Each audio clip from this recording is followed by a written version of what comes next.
Good morning, everyone. A pleasant day to our esteemed panelists and dear participants. I am Mary Jane Alvarez, and I will be your host for the day. Welcome as we are now proceeding to the third and last day of the KASpaces Regional Forum on Sustainable Cities and Resilient Communities. This is a webinar jointly organized by Konrad Adenauer Stiftung, ICLEI Local Government for Sustainability South Asia Secretariat, and the ICLEI Southeast Asia Secretariat. So a few notes about the organizing parties. The Konrad Adenauer Stiftung is one of the foundations of the Federal Republic of Germany.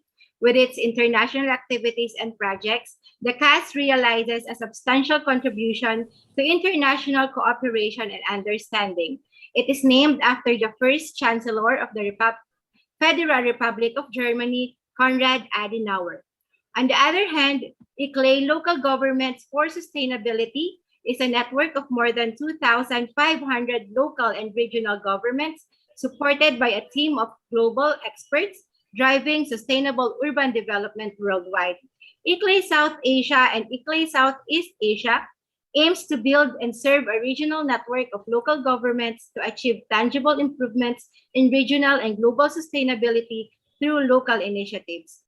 For more information about the organizing partners, you can visit the respective websites flashed in the screen right now. So this is a 3-day webinar which opened last November 16, 2021, and for the last 2 days, there have been an effective exchange of informative ideas and feedback on topics relevant to sustaining and building the city's resilience. It is our aim that after this webinar, we are able to promote collaboration and cooperation between various stakeholders in addressing the sustainable development goals and other societal aspirations. Next slide, please. Build capacities of various stakeholders through networking and skills upgrading workshops. Identify the common challenges faced by countries in Asia in achieving the SDG goals and to find a collaborative framework in addressing the sustainable development goals and other societal aspirations. So for today, the third and last day of the webinar, this will be our agenda. We would have presentations and discussions on the other two important aspects of sustainable cities, namely sustainable urban transport and integrated urban water management. Participants will have opportunity after each session to raise questions to our invited speakers and an open forum discussions where we will invite again the participants to provide your further questions, your impressions about the webinar, and or recommendation how the cities can move forward towards sustainability and resilience. So a few house rules to make sure that our discussion and exchange of information for the next 3 hours or so will be in order. First, we would like to request all speakers to keep your videos on during your respective sessions. Second, participants are also requested to follow all speakers' speech and inputs without interruptions. You are requested to click raise hand icon only during the question and answer session. Please ask only specific and concise questions to the speakers in the interest of time. And that closing session has window of general questions or observations. We're also encouraging you, everyone, to use the chat box for any questions and comments, and that this event is being recorded and live streamed on Facebook. And by participating, everyone is giving their consent to being recorded and live streamed. Also, we would like to note that all sessions will be in English, but interpretation is available in Bahasa and Bengali. So in the leftmost part of your screen, there is a picture of a globe, which is the icon for interpretation. You can click it and click again for the language of your preference. So to officially open our sessions for today, let me request Ms. Mega Sarma, Program Manager of the KAS Konrad Adenauer Stiftung in Singapore, to deliver an opening remark. Thank you, Mary Jane. Firstly, a very warm welcome to everybody who has returned and who has participated in the last 2 days. We have had a very insightful discussion in the last 2 days. And I think today's ICLAI South Asia and Southeast Asia have a very, very interesting and an insightful panel on urban transport and urban waste management. As Jane has mentioned, this is our 11th webinar. We have had a series of 10 webinars across South and Southeast Asia.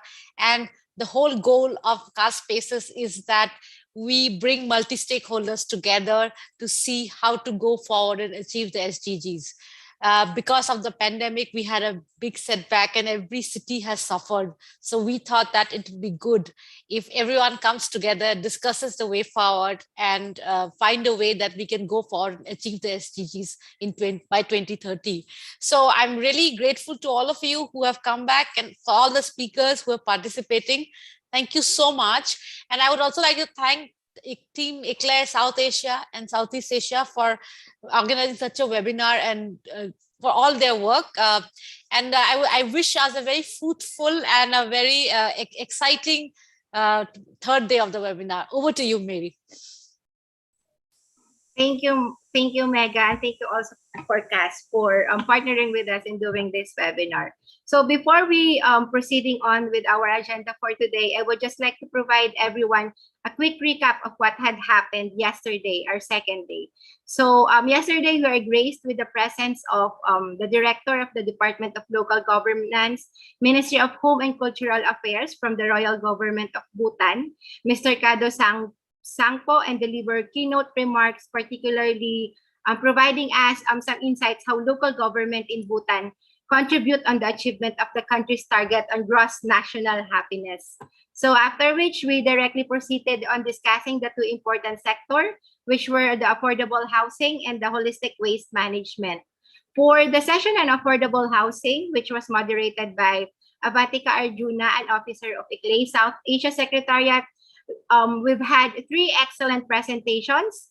First was from the Iloilo City in the Philippines, where they shared their experiences and learnings as it implements housing. It's the Legazpi City from the Philippines, which shared experiences and learning as they implement housing program on the city, aiming to secure secured and affordable housing to all its constituents, particularly those who are informally settling on vulnerable areas. So it was followed by Mr. Jayaratni, who shared how should affordable housing should be defined, including elements that be considered in designing those kinds of houses. He shared experiences on the implementation of a housing program in Sri Lanka, stressing that affordable housing should go beyond providing house, but also includes other aspects to sustain and improve their well-being, such as livelihood, infrastructure, and other elements. So it was followed by another excellent presentation from a member of an academe, architect Ronel Descarga of the Bicol State College of Applied Sciences and Technology from the Philippines, which highlighted the importance of partnership and collaboration with other stakeholders. And also, he shared the implementation of their project on low-cost housing technology, which offered a housing design that is affordable, climate resilient, and follows green building design. So after the presentation, an active question and answer portion follows through. So for the second session, moderated by Ms. Sumya Chaturvedula, the Deputy Director of ICLAI South Asia, three excellent presentations on holistic waste management were delivered by our speakers from a non-government organization in Lao PDR, a local government representative from the Philippines, and a national government officials from Cambodia. So Ms.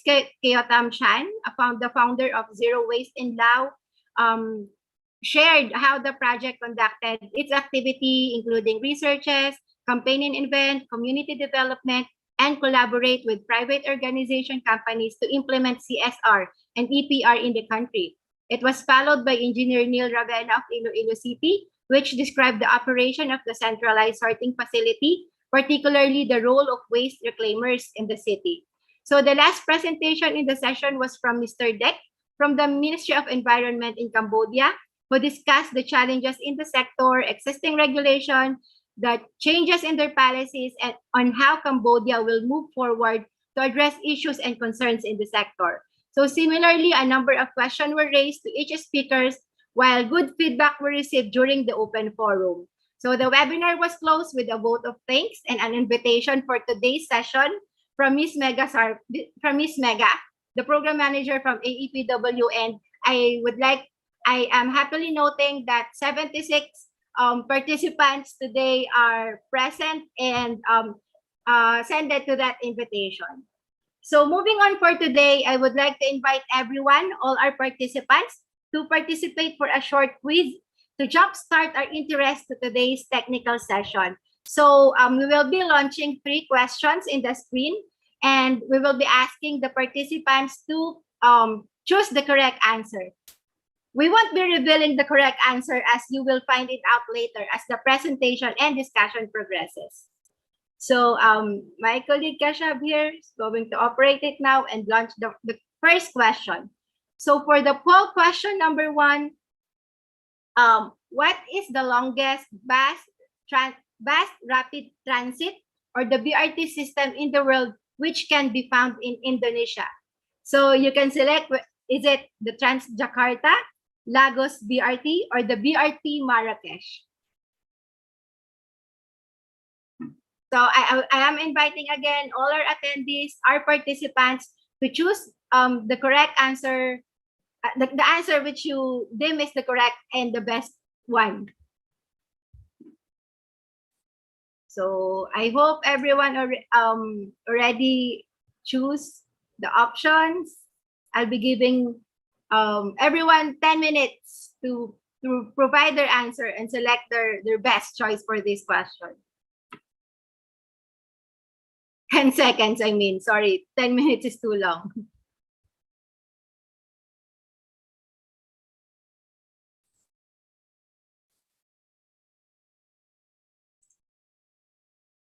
Yeah, I think that's it. So later on, the correct answer will be revealed as our discussion and presentation progresses. So for our poll question number 2, Kesha, please.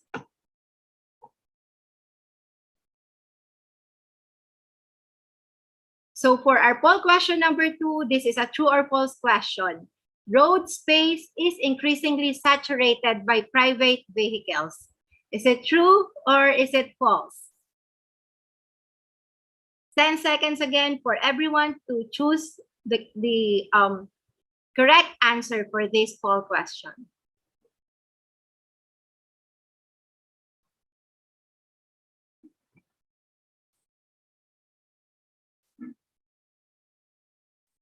Four, 3, 2, 1. Yeah, I think that's it. And we're ready for poll question number 3.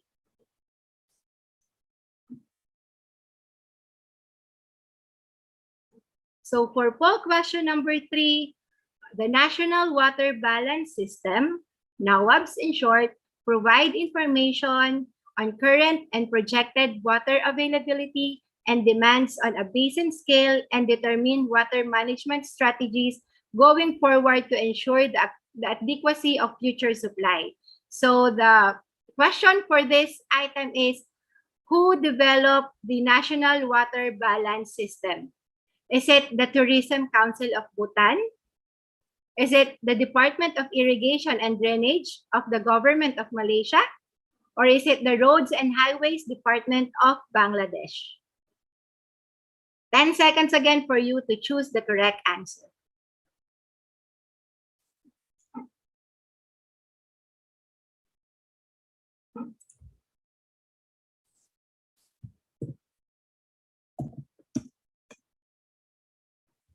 Five, 4, 3, 2, 1. That's it.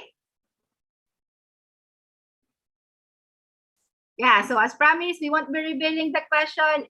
Sorry, I have to close this one. We won't be revealing the correct answer, and it will be the reason for you to stay tuned all throughout our presentation and discussion for the next 3 hours. So without further delays, I would like to call on Her Excellency Ngin Lina, Deputy Secretary General of the National Council for Sustainable Development of the Government of Cambodia, to give out a keynote remarks for today. Her Excellency Ngin Lina, You may already open your mic and video, and the virtual floor is yours. Thank you, Ms. Moderator, and good morning from Cambodia. This is my great honor to be joining the regional forum on the sustainable city and region community. And there are 2 a day, and we heard that a lot of insightful information that shared by our speaker so far regarding to the sustainable city or sustainable development, and as well as Cambodia also share some sort of issue related with the waste management in the second day. So today I'm very delighted to share some certain information related with the sustainable development, especially I will provide certain information related with sustainable city regardless on the some priority action on that transport, public transport, and another related with water management. So next slide, please. So this is a kind of the content I like to talk about.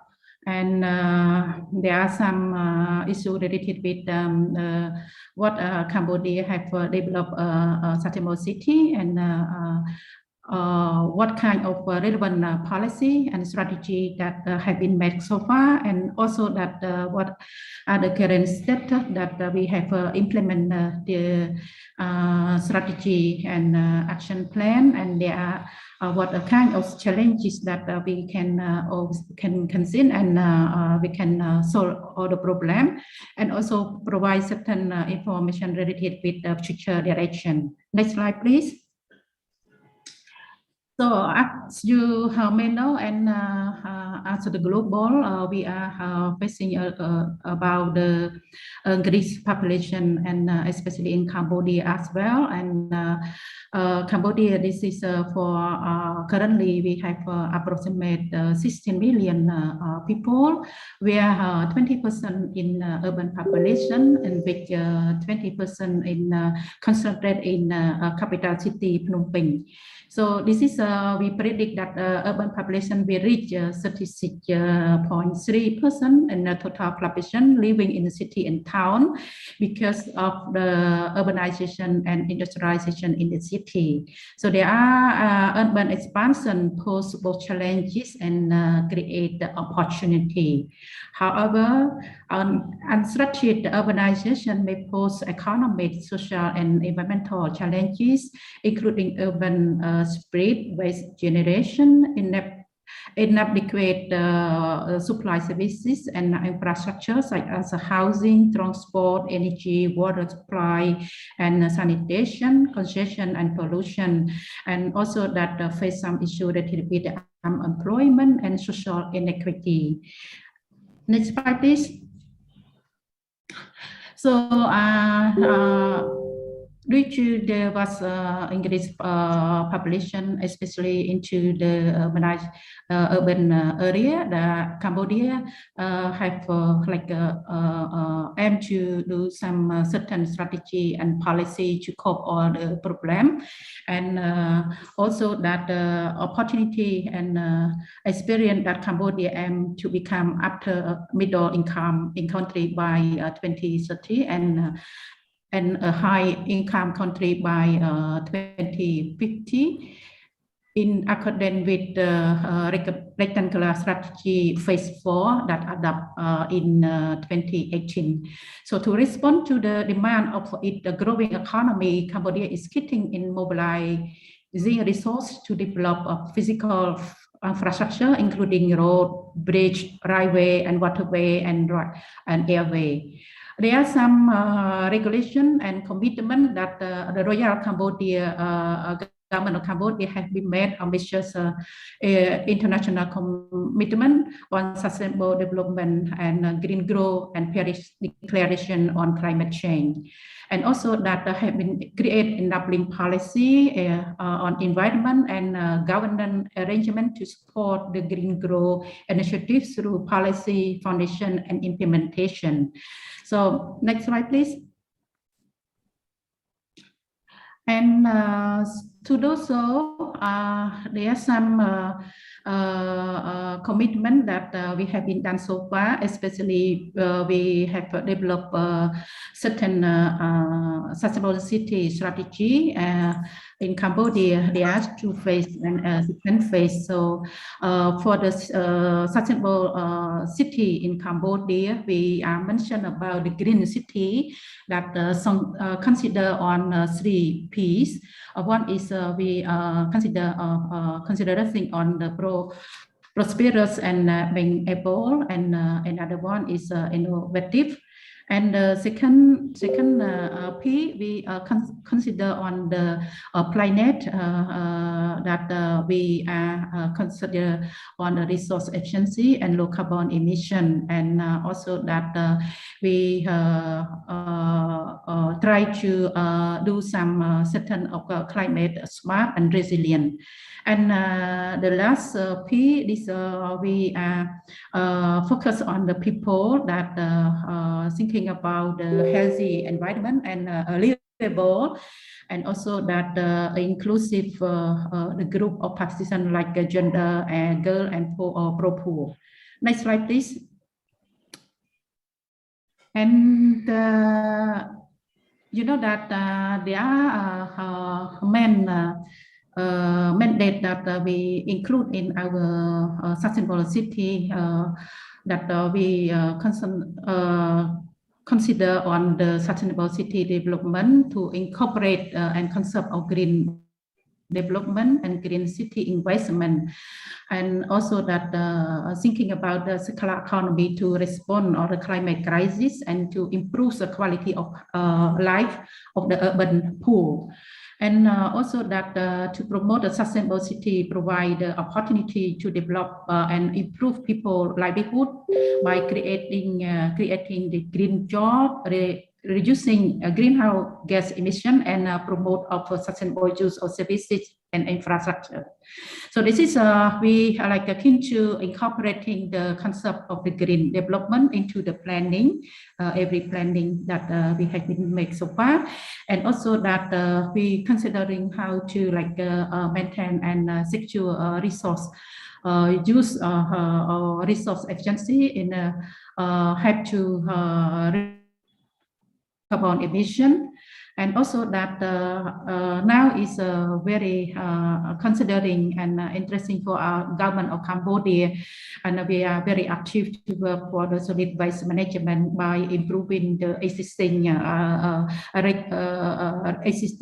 regulation and law, and also that provide restructure how to like make collect waste and also like treat the waste.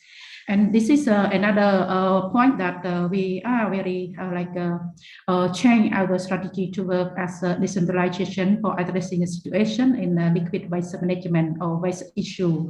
So this is we need to work with the local authority and at the subnational level. Next slide, please. And you know that in our strategy, we are identify strategic objective for sustainable city and planning. That we have for strategic objective. One is integrated urban planning and green infrastructure development. That there are some priority action that we has been identified.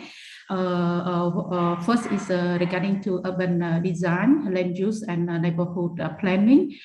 Second is sewerage and drainage system and water management. and waste management, and third is water supply and transport, and fourth is communication and energy supply, and fifth is related with the climate change mitigation. So this is the first strategic objective, and what the second strategic objective we are considering on the green local economy. This is we are in Cambodia, we have launched a circular economy and very consider on that the circular manner from the tracking resource until the disposal. So this green local economy that we are first we have like the three priority action. That first renewable energy and energy efficiency, and second is ecotourism, natural asset, and cultural heritage. And also that the last one related with the green business and enterprise, that we are work with the private sector and industry to include or integrate the concept of a circular economy. And this is now I think that we are the good one that I will tell you about the best practice. And the second strategic objective, we provide some certain of social inclusion, that we have like integrate all social issue, cultural and social economic, that considering on equitable accessibility to public infrastructure and basic services, and also that thinking that provide affordable housing and education and all stakeholder engagement. This is the one that the key role for the social solution. And the last objective strategy, this is city government that I have told you earlier, related with how we work with the local authority, that to ensure that financial capacity to work for the green project implementation, and additional capacity in information knowledge and best practice sharing during that particular issue. Next slide, please.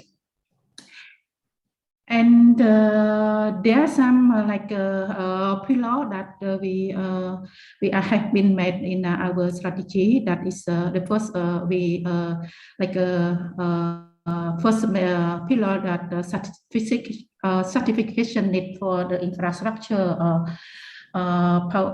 That's one that we work for the waste management and sustainable housing and sustainable communication, sustainable energy, and sustainable water use. And the second one is restoration and climate change education reduction, that we provide some certain activity that reduce runoff and flooding and prevent increase greenhouse gas emission, and also that energy efficiency, that this one that we also have like kind of sustainable energy, that we work with the Ministry of Mining, energy and mining. And the third one, the third pillar is we talk about the poverty and increase of inequitable in the city, that we never forget about the gender equality and respect of the disabled and social services for the poor, and especially consideration on the human social well-being and public health.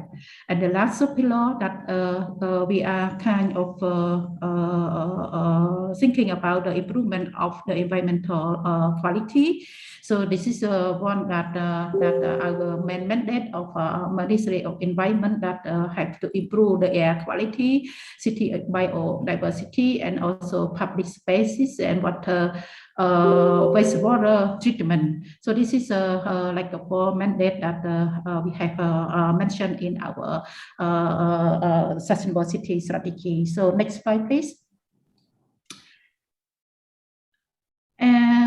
So to know that for Cambodia, we have 25 provinces. So our sustainable city that we mainly, especially for the second phase, we only considering on 7 cities. So this is the one that selected the city for sustainable city, that in Siem Reap municipality, Battambang municipality, and Sihanoukville municipality, Phnom Penh municipality, and Kat Kampong Cham, and another Suong and Bobet. So these 7 capital municipality is mainly thinking about the economic zone. I mean that a special economic zone that the first action that the government of Cambodia has to like address earlier. So that our planning that we have work with this 7 municipality is preparing the urban planning, urban vulnerability consideration, and urban energy and transport, and build environment in the city, and also like working with the manufacturing to thinking about the sustainable manufacturing, and especially that for the waste management and public space for the cultural heritage. Next slide, please. So yes, this is a kind of some document existing policy that we have been made so far, and that this strategy and policy very helpful to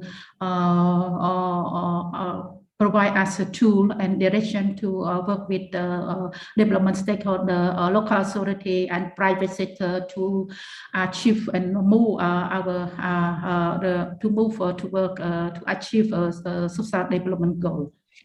Next slide, please. And yeah, the every policy and strategy they have like a clear vision, and our vision we are considering about the international commitment, Paris Declaration on climate change, and also that to achieve our sustainable goal at Cambodia we have like 18 SDG. I mean that the one that regarding to mining. Next slide, please. So this is how very interesting, and that I would like to share this status and based practical solution that after we prepare and develop policy and strategy, and if we have no like a clear mechanism, we cannot work. So this is one that to promote the green growth into the city development in Cambodia by inclusive considering to the environment, we have to like participate in the implementation policy plan and strategic plan and methodology framework, regulatory, and with the other development partner, and to integrate Cambodia sustainability city into the investment law, construction law, land use management, and other regulation related construction, land management, and urban planning. So this is very crucial that we need to work and work with the relevant ministry. And then another one that proposed to provide a comment on the green building criteria that I think that second we have talked about the green building to design guideline and construction material and resource efficiency in the building. So this is the work with the clear mechanism we cannot work. So here in Cambodia, especially in Ministry of Environment, we create the inter-ministry working group that include all relevant ministry to implement all the strategy and policy. Next slide, please. And another one that the project support by supporting the sustainable city implementation. This is coordinated by the National Council of Sustainable Development that prioritize some priority for the first phase like the first regarding to waste recycling business model for recycling. So this is one that we want to improve the quality of waste supply to plastic recycling and composition in some places, especially in Battambang. So this is we have like a plastic roadmap. We have a plastic waste management roadmap, and also we have a certain sub-degree regulations that to ban plastic. And recently that we work with our World Bank to prepare the policy option for the ban plastic or single-use at the hospital and hotel and restaurant. And another one is development of waste to fuel facility. This is the one that we set the financial and technical and regulatory parameter for the establishment of refuse dry to fuel facility in Phnom Penh to supply cement kilns, define modality for build, own, operate, transfer option. So this is one that the key practical. This is we work with the private sector, private company like Chipmong company that they very consider on this environmental impact mitigation, that they have to use the concept of circular economy, and also that for the ODF in the company.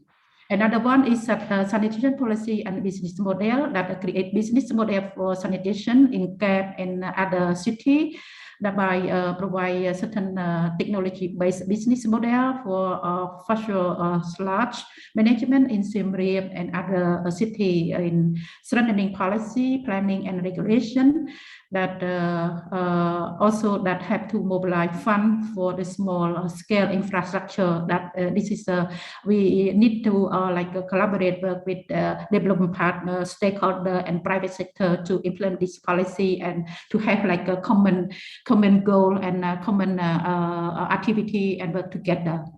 And the fourth one is related with the green office and green even guides. That this is a guide or the tool that increase awareness and practice in environmental friendly activity for the public and private sector. So this is we are currently work close with the Ministry of Education to integrate the concept of environmentally friendly in the primary school, and also that with the academia and university, especially we are work and as with the media to prepare some debate or some dialogue related with the environmentally friendly. And the last one, Cambodia also have the guideline certification and for the green building. This is we are not yet finalized, but we are a kind of about finalizing on that green building guideline. So this is a very another tool, very useful tool for to push our environment, have to reduce environmental impact in construction or build a building for the green manner. Next slide, please. So this is I just provide a certain of initiative for after we are having the assessment safety strategy. That is this is an ongoing initiative that related with the smart city, and that we work with the Ministry of Interior, and livable city we work with the Ministry of Economic and Finance. So this is very important ministry that we are working for, and also that for the clean city that we need to work with the National Committee on a Clean City and Ministry of Tourism. So kind of this initiative we are aligned with the Asian initiative and other another declaration or agreement that we place in our municipal several municipality. I think that already we just 26 city around of integrate this by 2025. So the area of thinking about the smart city or initiative that we focus on the job, food, transportation, communication, education, healthcare, security, electricity, and clean water. I mean that water management, both clean water and wastewater. Next slide, please. So, and I think that back to another slide. Okay, what? Oh, no, next. Okay, just one time. No. Back when talking about the challenges. Okay, so although there are some good practical working for the sustainable city, and we have faced some challenges during our implementation. This is mainly how we as I tell you earlier, because we need to work with a kind of local authority and private sector. So this is one that we need to face issue related with the capacity. So the capacity at the municipality, municipal authority, and relevant stakeholders very limited, and we need to further provide certain of capacity building and training. And coordination and mobilizing resource for implementation of sustainable city development project that we not yet have a joint one mechanism to work together. So somehow there are some particular issue that we need to further solve all the problem to ensure that everything is go on track, go on what we have set in our mandate and our goal. And another one that because of industrialization and urbanization, that the rapid urban growth and growing pressure, this is one that we need to build a system that for the internal migration. So this is we need a clear system and work close with authority as well to cope all the passenger and migrant in urban city, and that this is very crucial, especially in the COVID-19 pandemic. So Cambodia is very considered on that. And integration of the green city priority into the investment plan. So this is very important one that we need to work with community development plan and investment plan to integrate the particular issue that related with sustainable city, circular economy, or sustainable consumption and production. That the manner that we need to work with them. So this is the one that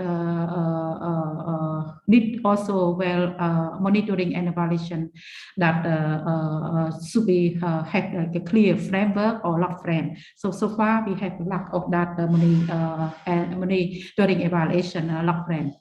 Public awareness and keeping city clean or to work on sustainable city. This is almost I think that also all those we are every day talking and working with the Ministry of Education, with Ministry of Tourism, and with Ministry of Information to use media as a platform, but they are still limited because maybe related with the knowledge of our population in although we're talking about the urban area, but people living in urban area, most that they came from, they displaced from the rural area. So somehow they are lack of education, so limited on education or knowledge. That is very difficult to work with them. So this is I just want to share with you on that one. Please, next slide.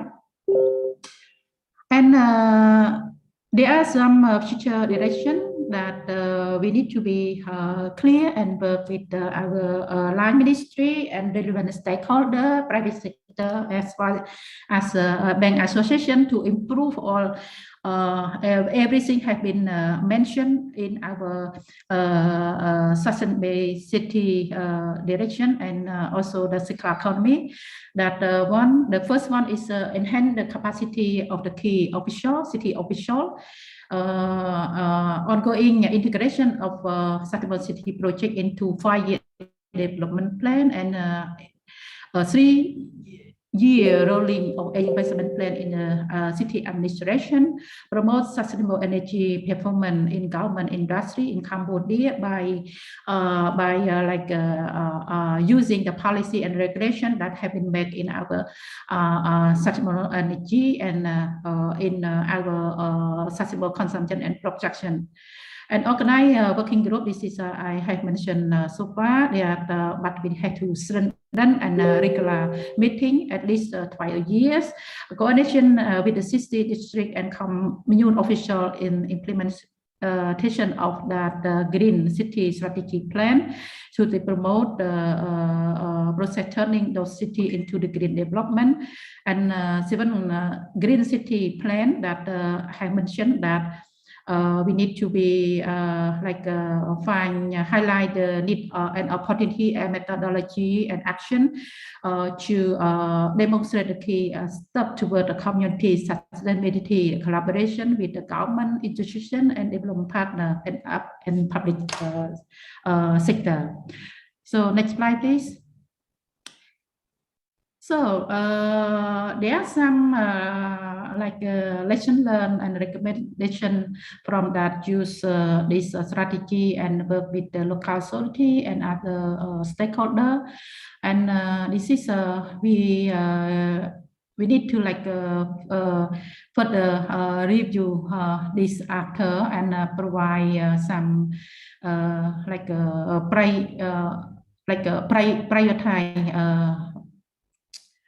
prioritize the priority action for to work the green city strategy, and we need to develop clear guideline for the city aligned with the national context and the Asian context.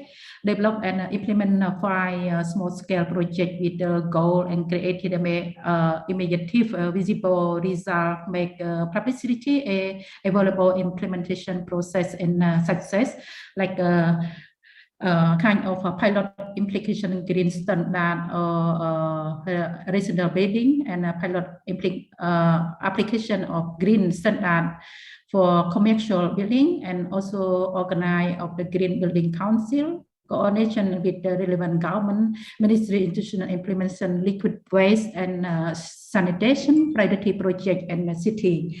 So in this one, I think that I just want to share with you that Cambodia have been made what we call Cambodian what we call the water management or water supply in Cambodia, that we are asset in our Millennium Development Goal for the especially for the drinking water. We are achieved at least 94% in the urban population. So this is the one that we the figure is need to strong support from our government, and also that work with the private company to ensure that we have good water supply to the people in the urban area. So the government has also set the goal to be have 100% access to water in urban area by 2025. So this is another 4 years that we are very Ministry of Water and Resource Management. We are very working to make the regulation and policy to to achieve this goal. Especially we are now success in kind of this water supply and water management in Siem Reap and Sihanoukville. And also that we are get another project on loan from other development partner RFD that provide loan and with ADB to and Japanese to promote and improve the quality of water and water management. And the funding that the funding loan is covered for the construction, the new water treatment plant and associated with network in Battambang and Kampong, and also that the replace of the defective water main in Siem Reap, and also the construction and renovation water and slag treatment plant in Battambang, Kampong and Sihanoukville, and also that kind of build capacity and like promote the human resources that work for the urban water and sanitation in Cambodia. That this is a matter that this is the issue that Cambodia have been made related with water management, and also that we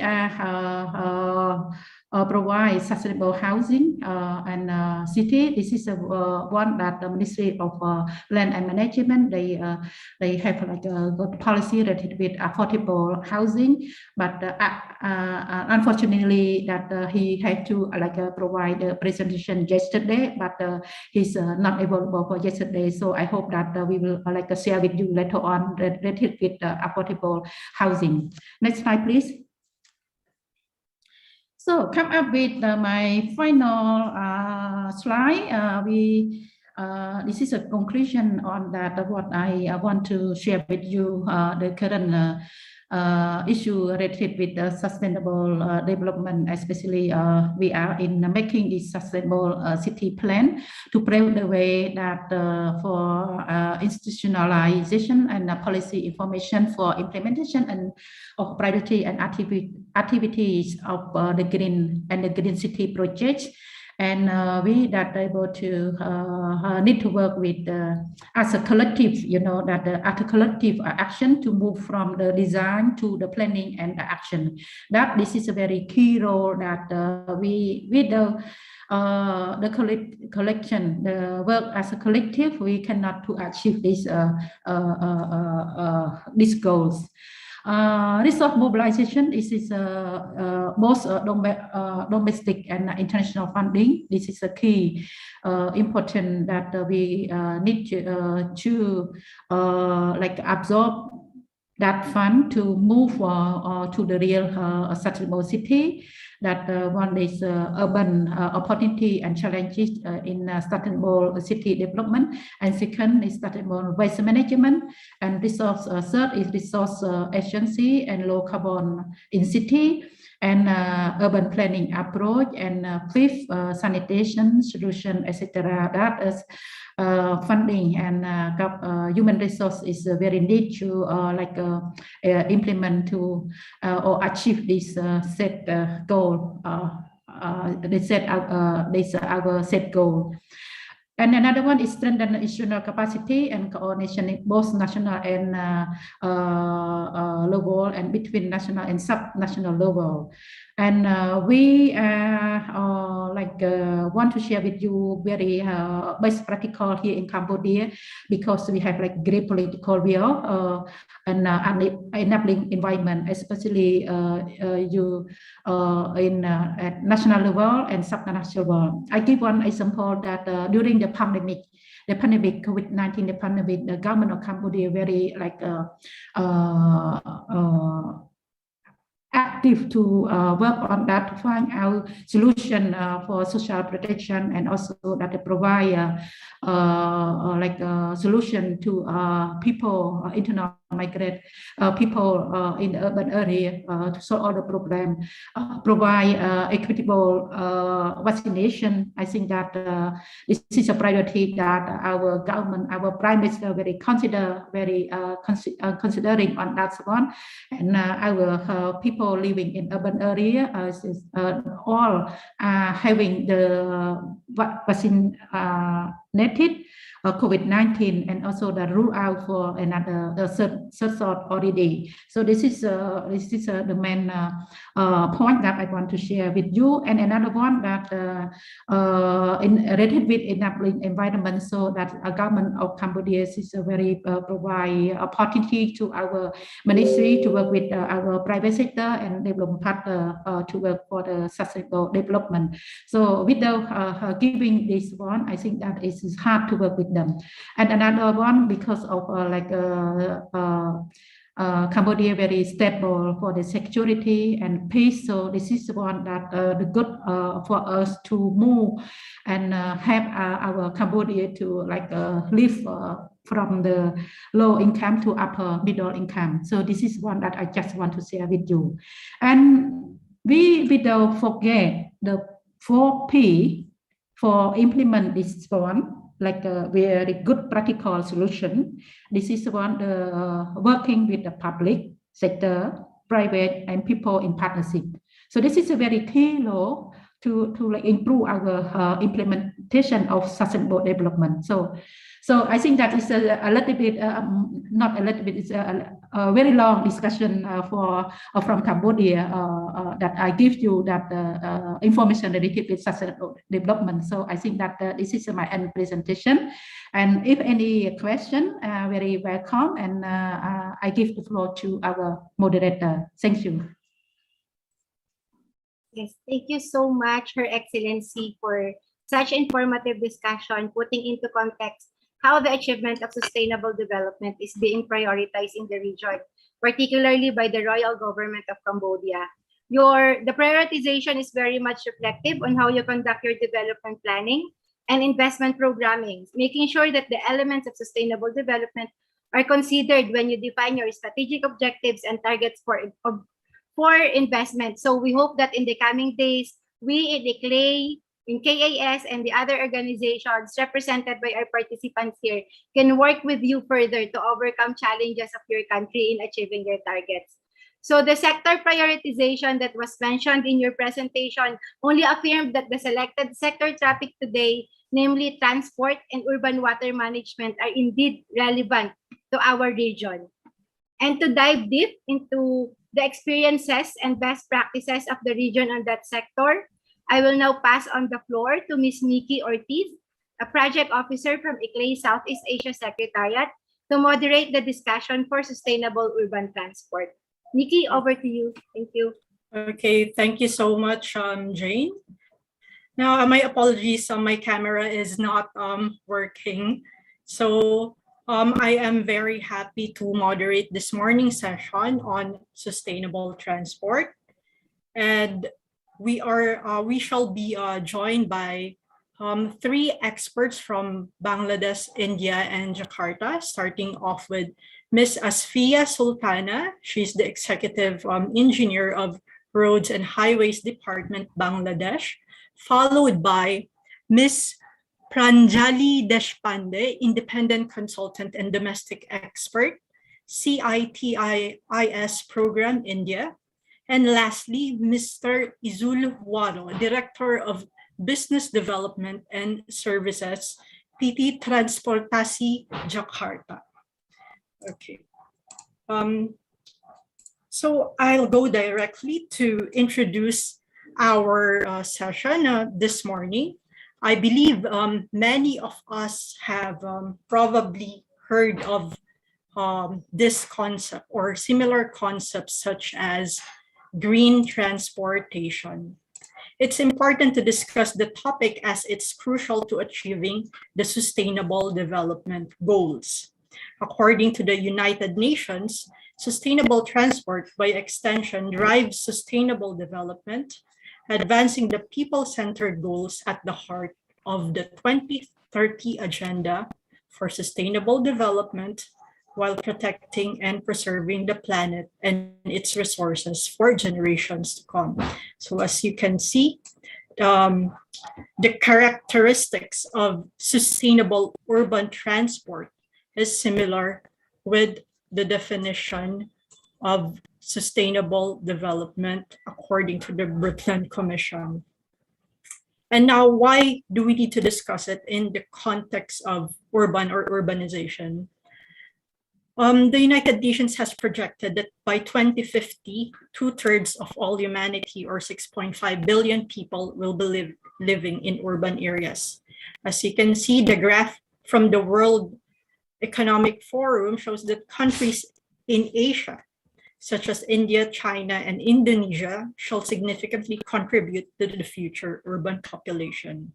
And transportation is vital to keep economies thriving and ensuring movement of people and goods. Next slide. Despite technological progress in sustainable transportation, such as we have the electric vehicles now, biodiesel, coupled with the recognition of non-motorized transport, such as cycling and walking, as necessary transport urban solutions during and post-pandemic, issues still remain, ranging from access, safety, affordability, and of course, our transport sector is still highly dependent on fossil fuels. So if you're a country that's highly dependent on fossil fuels, you've been importing fossil fuels, then that would be quite necessary for you to shift to more sustainable means of transportation. As we have observed, the transport sector has been hit hard by reduced demand for services as countries across the globe implement measures such as social distancing, quarantines, and lockdowns to deter the spread of COVID-19. But take note, it has positive benefits, especially on the environmental front. So the photo on the right shows the India Gate War Memorial on October 17, 2019. So that's at the bottom. And after air pollution levels started to drop during a 21-day nationwide lockdown in New Delhi, India, in April 2020. So now, how can we maintain sustainable urban transport solutions post-pandemic as part of recovery measures while contributing to our aspirations in terms of the sustainable development goals? And that's where governments, in partnership with the private sector and civil society, have a crucial role to play in implementing and advancing urban transportation solutions. So before we begin with the discussion, I am kindly reminding our speakers to please observe the 10-minute presentation time. As for our audience, please feel free to type your questions or feedback in the chat box in the course of the discussion. Likewise, we have a 10 to 15-minute Q&A after the discussions. So without further ado, let's welcome our first speaker, Ms. Asfia Sultana from the Roads and Highways Department of Bangladesh. Ms. Sultana, you now have the virtual floor. Thank you so much.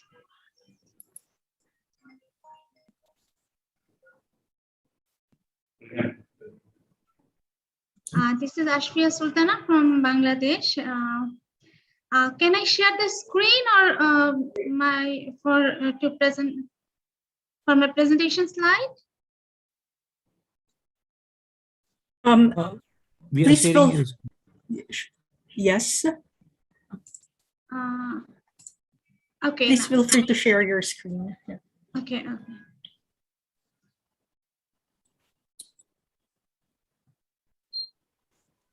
So my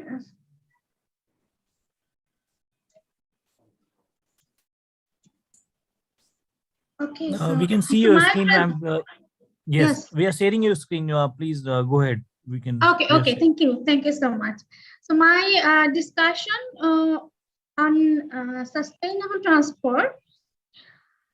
I'm going to discuss on weathering steel bridge and retrofitting old structure, two of the sustainable practices here in our project in Roads and Highways Department. And also I will focus on occupational health and safety.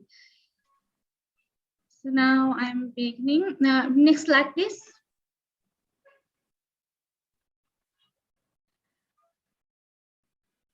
So these are my key points of discussion.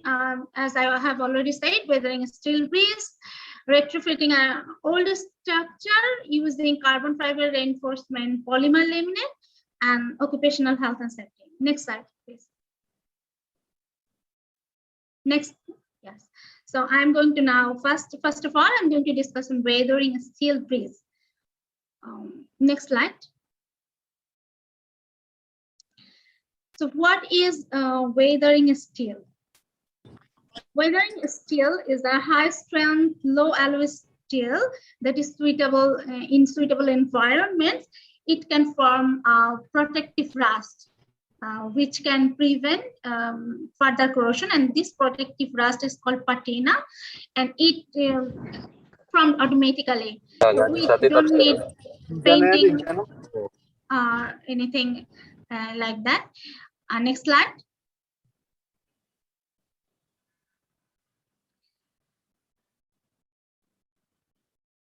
The main features of weathering steel is enhanced atmospheric corrosion resistance, and it has a stable protective oxide coating called patina.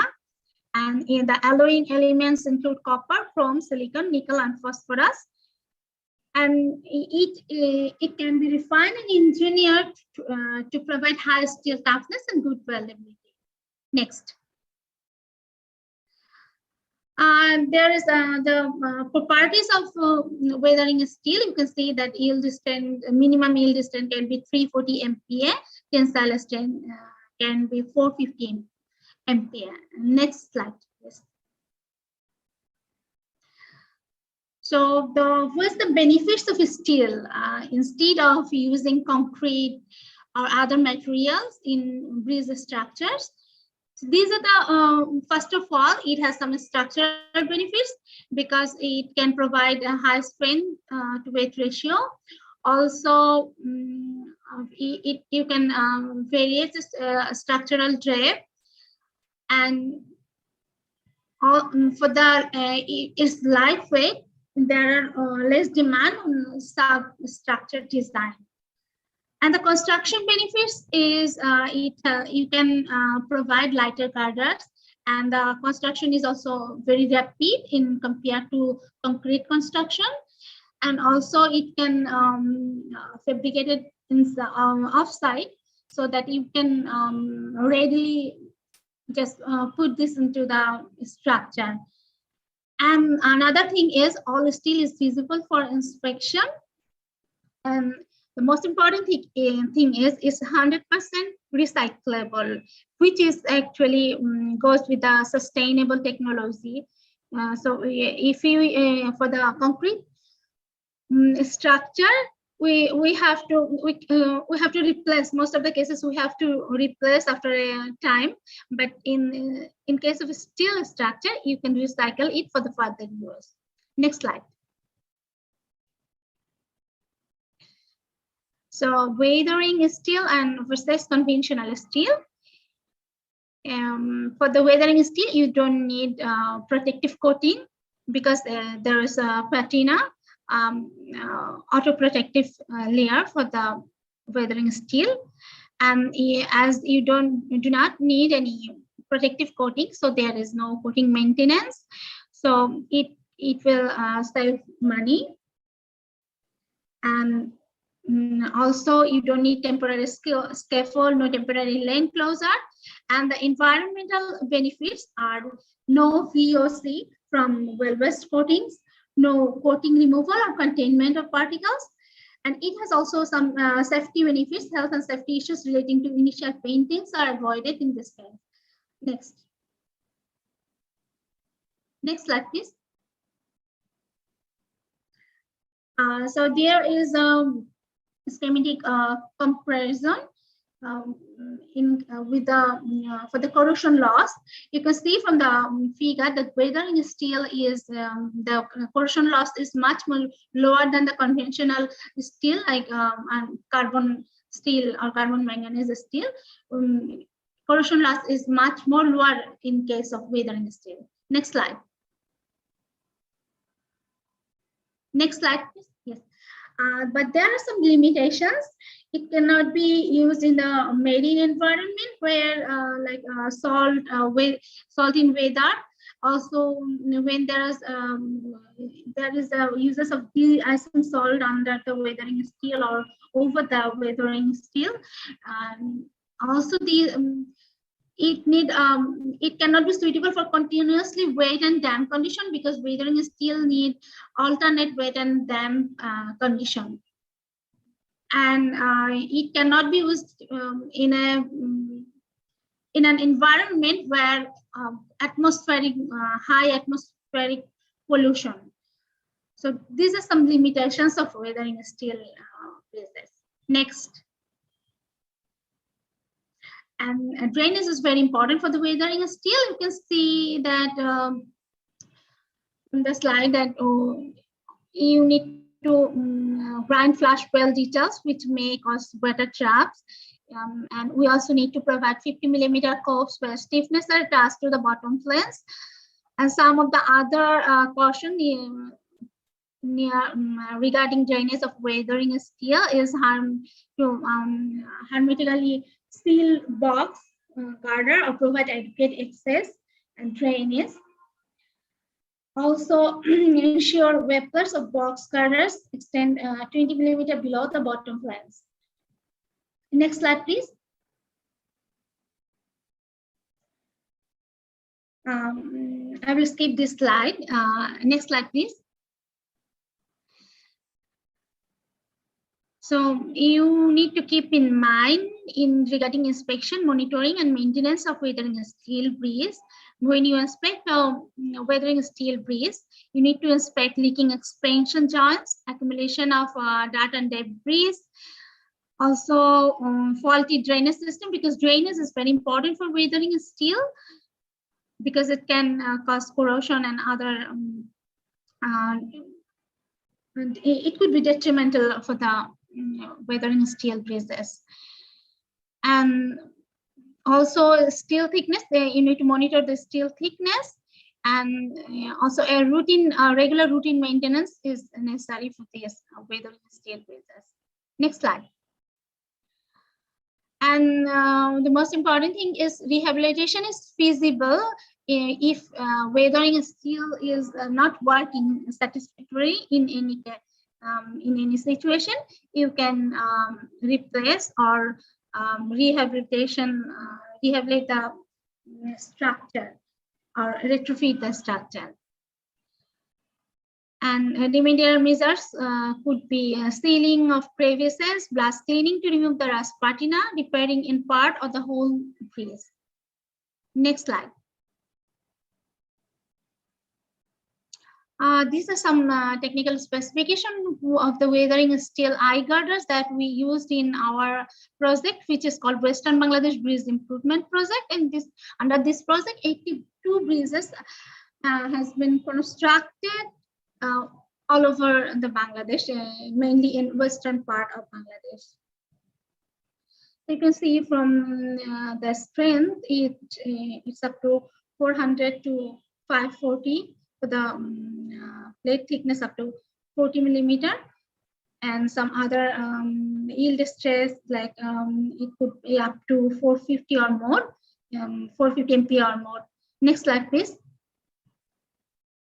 Next slide, please.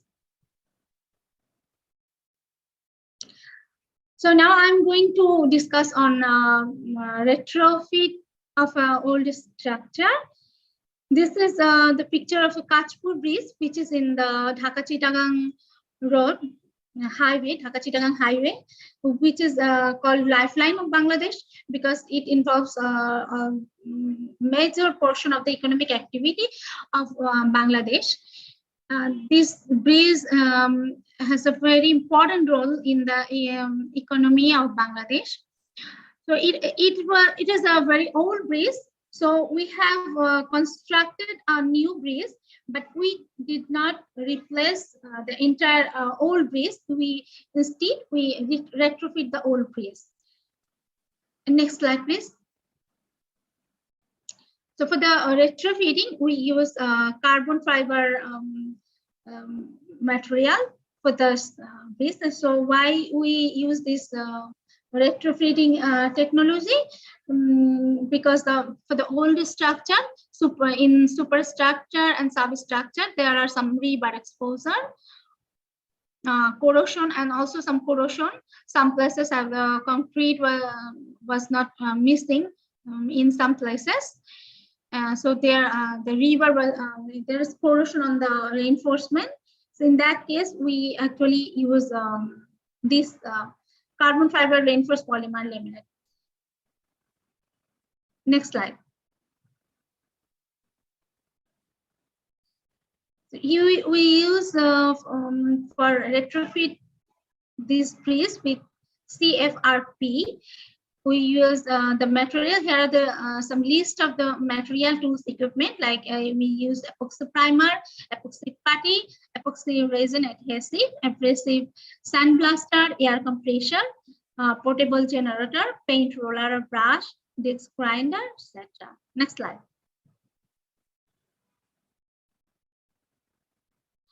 So this is the workflow, was what steps we have been taken in this process of retrofit this bridge. So you can see, first of all, we clean and smooth the concrete surface. Then we apply primer. Then we correct the unevenness of the surface. And then we coat with epoxy resin. Then we put a longitudinal layer of CFS, that is carbon fiber surface, and then putting a transversal layer of CFS. Then we squeeze off the entrapped air, and then there we put a layer of epoxy resin, and then the surface protection, protection. That how we have achieved surface protection. Next slide.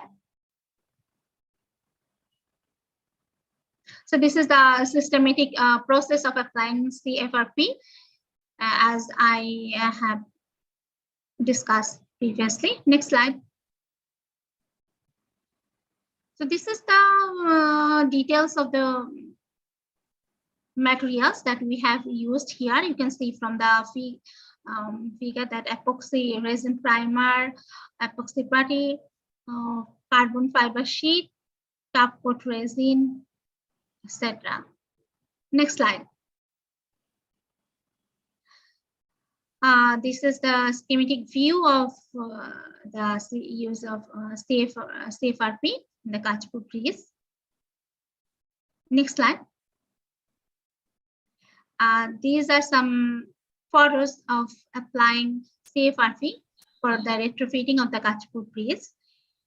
So for applying this Cfrp, by applying this Cfrp, we actually use a sustainable technology, and this is the first piece where we use Cfrp technology in Bangladesh. And this is really a sustainable technology in replacing the entire, instead of replacing the entire bridge, we retrofit the old structure, which we can use now. And this is this has been a very good example of sustainable technology. Next slide, please. So last but not the least, I will discuss about occupational health and safety, because occupational health and safety in this part of this region, I think occupational health and safety, most of the time we ignore occupational health and safety in our construction work. So when we are talking about sustainable transport, we should not only focus on the structure, we also focus on the process. that we are going to achieve. So this should be also sustainable. So what are the challenges in occupational health and safety in this region?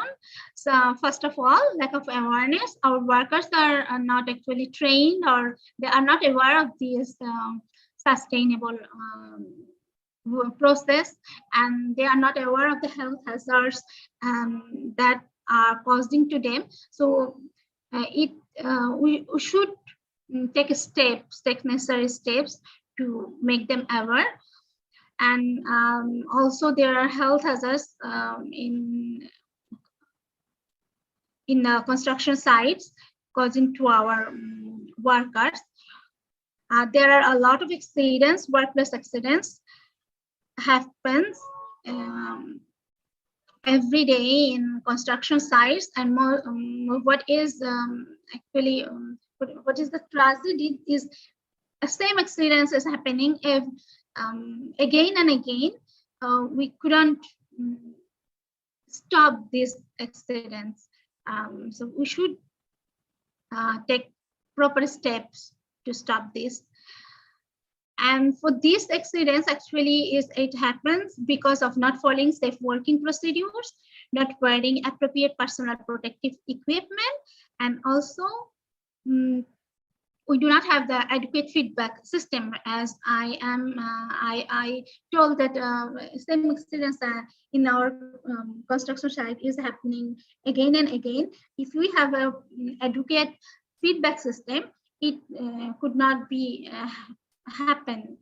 So I think we should take proper steps. So thank you so much for your patience.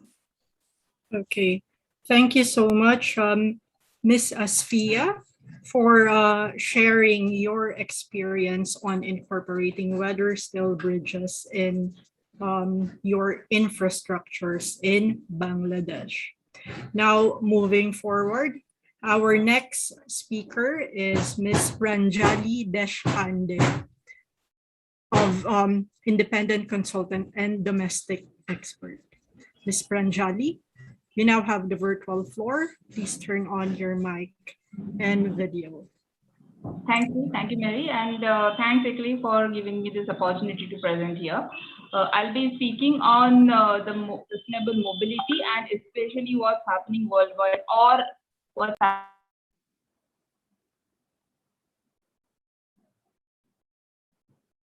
trying to deal with the mobility issues they have. So if we see any Indian city or especially mid-sized city or big city, they heavily depend on walk, cycle and public transport. Or if the public transport is missing, if the formal public transport is missing, there is a lot of dependency on informal public transport.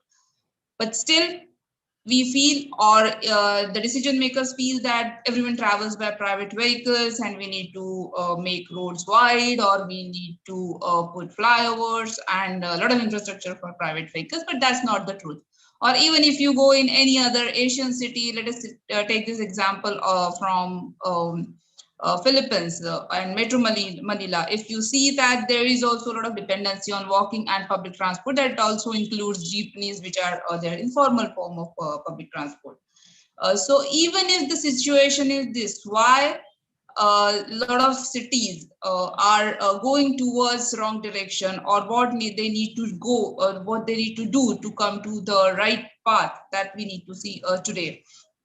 And we can see this is a regular scenario in many developing cities in Asia. Like, the streets are haphazard, they are unorganized, there is a lot of, there is no infrastructure for pedestrians, and a lot of cities are still building lot infrastructure for private vehicles. We saw in the poll that there was a question that what is saturating streets. So we know this reason that, all the private vehicles are saturating our streets. There is no space for other sustainable modes of transport of walk, bus and cycle.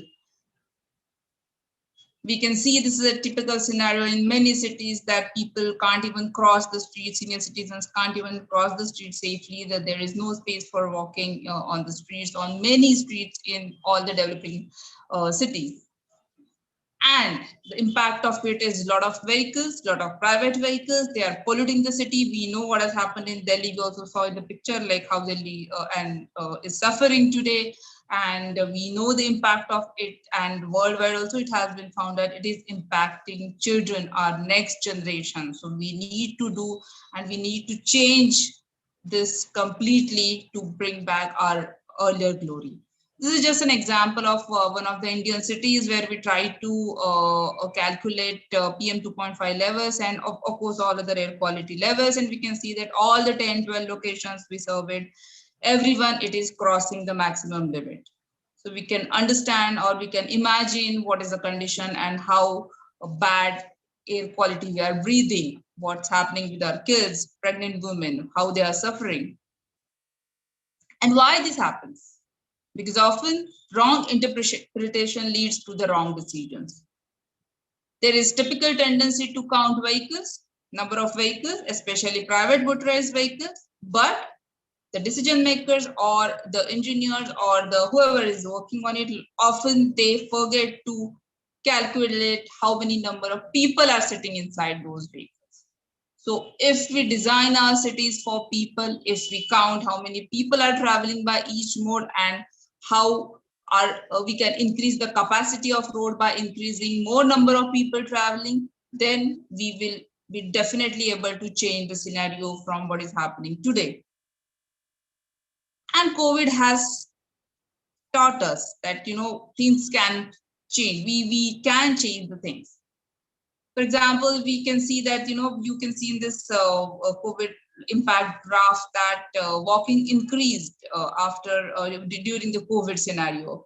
But in one of the other cities, it can also show that if you see the purple line, the transit has impacted badly because people were not willing to go to the public transport and even the public transport norms were, you know, reduced occupancy and a lot of other restrictions. And it has affected transit, public transport, formal public transport, and also informal public transport really, really badly. So how we can change this, how we can turn the pyramid, how we can take a U-turn? I think first, all the cities need to adopt walkability principles, sustainability principles, walk, bus, cycle, and not to forget informal public transport. That because in mid-sized cities, in the growing cities, that is filling the gap of formal public transport. So we need to make it sure that even if the formal public transport and informal public transport exist in any cities, how they are integrated, how they are sustainability is ensured in you know, keeping those services alive. So defining the goal is very important. So today the scenario might be this, that a lot of dependency on private vehicles. For example, here you can see that maybe 50% of dependency on private motorized vehicles. This is a case of big cities in India, and I'm sure all the capital cities in Asian countries. And some dependency on walk, bus, and cycle. But what we need to do, I think we need to change this. We need to reduce the dependency on private vehicles and invest in walk, bus, and cycle.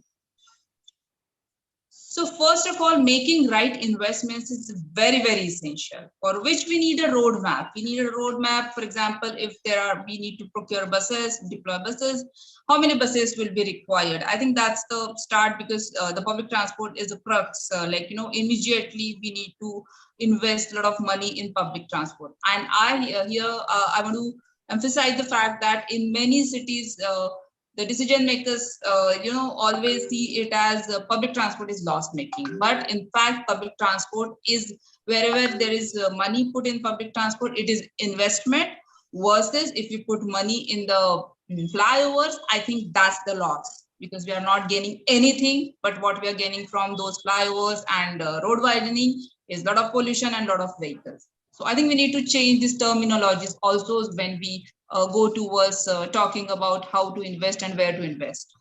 Example from one of the cities in India, that is Pune. In 3-4 years, and this trend is also continuing, that city tried to change the pattern of the investment. So whatever money they were investing in the transport sector, they decided that at least 50% should go for walk, bus, and cycle. Of course, if you go on the street and ask people, they might say that, oh no, we cannot see any change because this is just happening. And I think to see the entire things change, we might need 5-6 years more, or maybe 10 years. But somewhere we need to start and change the investment approach. You can see that the blue lines talk about walk bus cycle, and you can see earlier there was just 10% investment happening in walk bus cycle against the 50% today. And just investments are not sufficient. We also need to think about whole governance structure. The institutional reforms are equally important. For example, in mid-sized cities, it's not just case of India, but also in many Asian cities, we can see there are this informal public transport, shared mobility is booming, but the city doesn't recognize them. They're just there, they just fill the gap, and a lot of time there is harassment from traffic police, or they don't get any incentives, or even for the COVID impact, they have not given any subsidy because they were not formal.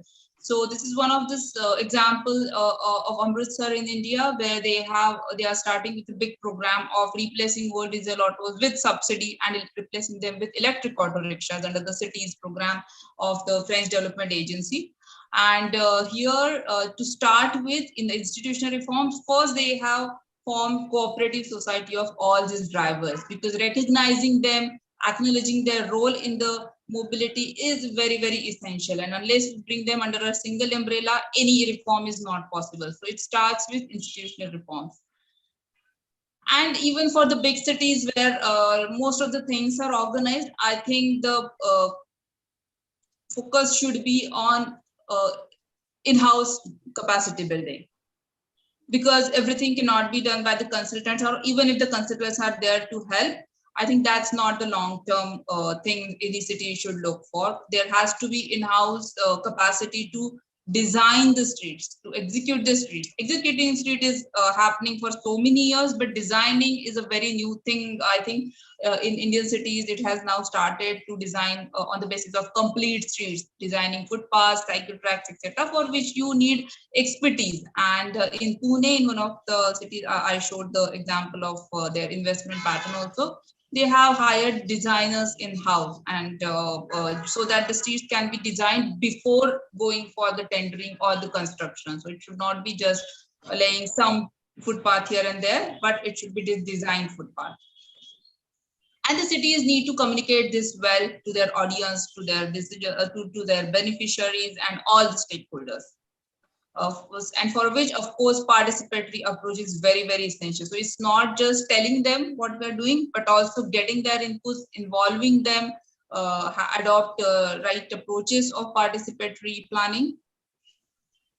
Also, social reforms are important. For example, when we talk about informal public transport or public transport, we should also look into the fact that, are they getting social reforms? Are their livelihood getting better and better or not? Because if that's not happening, there might be a negativity in the sector, and that might result in poor performance, and it will impact the passenger satisfaction. So I think that is also important. So this is again cities program where they have formed this cooperative society, and they will also be given, the drivers will also be given a package of medical aid, health insurance, skill development opportunities for families, so that they will start feeling that we are part of the system and we are contributing to the mobility sector.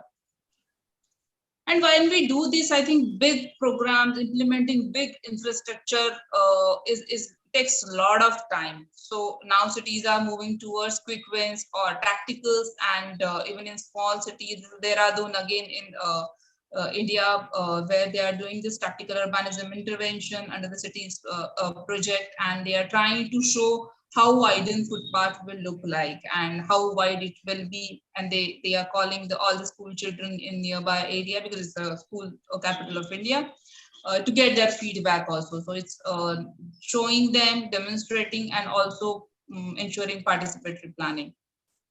And I think when we adopt this principle, we should not compromise on what we have to achieve. For example, even on small street, this right picture can show you this is a very narrow street, but still the footpath is not compromised. It's not that because it's narrow street, we will not give footpath and let us people allow walk anywhere. So it's not that. So compromises should not be there when we really want to achieve our goal. Otherwise, we are not able to achieve our goal of reducing private vehicle dependency.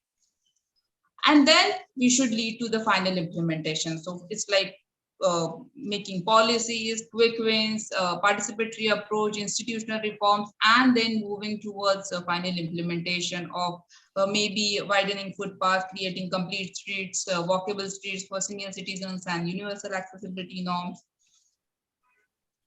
Adopting electrification in public transport and replacing buses, old diesel buses with new electric buses. And of course, we should also move one step forward and rather than using coal-based electricity, I think we should also move towards solar-based panels for these charging stations. That could be the next step, but at least start with this electrification of buses. I think it's not just about pollution, air quality, and dependency on fossil fuels. I think one major thing these electric buses also offer to the passengers is smooth ride. If you compare the ride in a diesel bus versus ride in a electric bus, I think there is a huge difference. And passenger satisfaction is very, very important if you want to get more people to use buses, because everyone want luxurious vehicle when they sit. So you need to make these buses really, really glamorous, and the ride should be smooth. The comfort and the experience of the user should be the topmost priority. The cycle infrastructure, cycle tracks wherever there is possibility, and if there is not possibility of putting cycle track, at least traffic calming measures so that vehicles speed of other private vehicles is reduced and the cyclist is safe. There are mechanisms to ensure how cyclists can be safe on the street, whether it is a cycle track or traffic calming or putting just painted cycle lane, whatever it might be. But the ultimate goal should be cyclists should be safe, and we need to achieve that zero road accidents target. And children should be at the top. And if we create our cities safe and walkable for children, I'm sure it will be walkable and safe for everyone. Because today we can see that on many streets, I have a son of 6-year-old, and I cannot leave him just alone on most of the streets. But wherever there is a wide footpath, I'm very relaxed, and he walks freely without any tension. I'm not under tension that anyone can hit him, etc. And so if we design our cities for children, definitely they will learn, they will see what is the good and what is bad, and I think we can change the scenario. And behavioral change cannot come just like that, or by just doing some 2-3 programs. It has to be show them, let people experience, and automatically it will also improve their behavior towards looking towards this infrastructure. Public bicycle sharing was like in boom in 3-4 years back, but unfortunately because of whatever the operational challenges were there, it's stopped. But I think cities should look this public bicycle sharing as a public transport, and the way public transport, for example, buses are not supposed or should not be blamed for operational losses.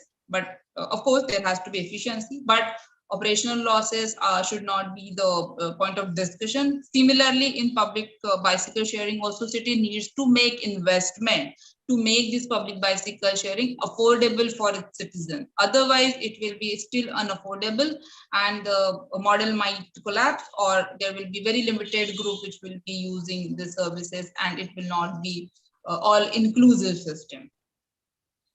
And especially on the streets, what we see is whenever we put footpath in Indian cities, there are a lot of two-wheelers who encroach on the footpath. So parking management is very, very, very essential when we build footpath or when we redesign our streets for people, because otherwise then it will be enforced by vehicles, and then people will again walk on the carriageway on the motor vehicle lane, and there will be question that what is your footpath doing. So it's not just building infrastructure, but it is also maintaining and managing those streets.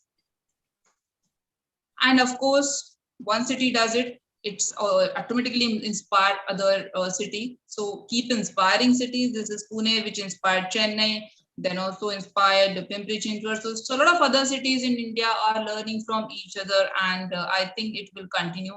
And somewhere where there is aspiration of bringing back that glory, where people used to sit around a tree in the corner of the street, and it was very peaceful and calmful experience for all those people before 90s and long back. Unfortunately, in last some years back, all the streets were occupied by parking and dump yards and whatnot and all the vehicles. But what we need to do is we need to bring back that glory, and our future should look like this as shown in the third picture. Thank you. Thank you so much, Ms. Pranjali, for sharing principles on advancing inclusive and sustainable urban transport in India, which I believe that this represents the trend in urban transport, not only in India, but other cities in Asia. Okay, so let's proceed now to our last speaker for this session. I would like to call on Mr. Izul Waro, Director of Business Development and Services, Transportasi Jakarta. Mr. Izul, please turn on your mic and video. Thank you so much, Ms. Janatun. Am I right? Thank you so much to ICL AI committee. Actually, Mr. Izul is unable to attend this event. So I'm on behalf of Mr. Izul would like to present and discuss about the Transjakarta and Goal 11, which is sustainable cities and communities, which we aim to provide the access to safe, affordable, accessible, and sustainable public transport system for the Greater Jakarta.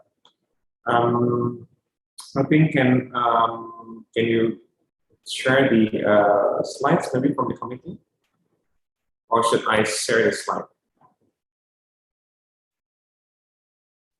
You can share your screen, sir.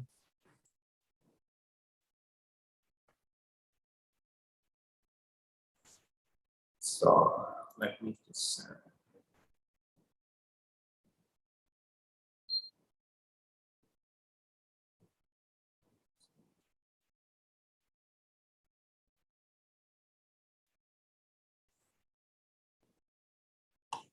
give me a moment. Sorry.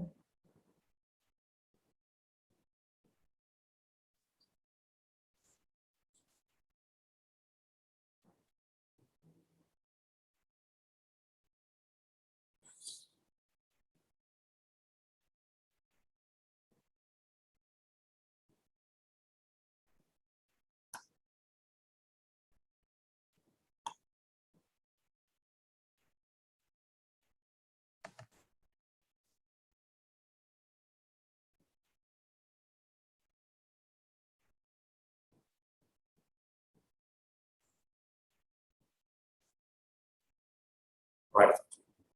Is anyone able to see the screen now, sir? Yes, perfect. Thank you. It's perfect. Thank you. All right. So on behalf of Izul Waro, I would like to discuss about the Transjakarta and Goal 11.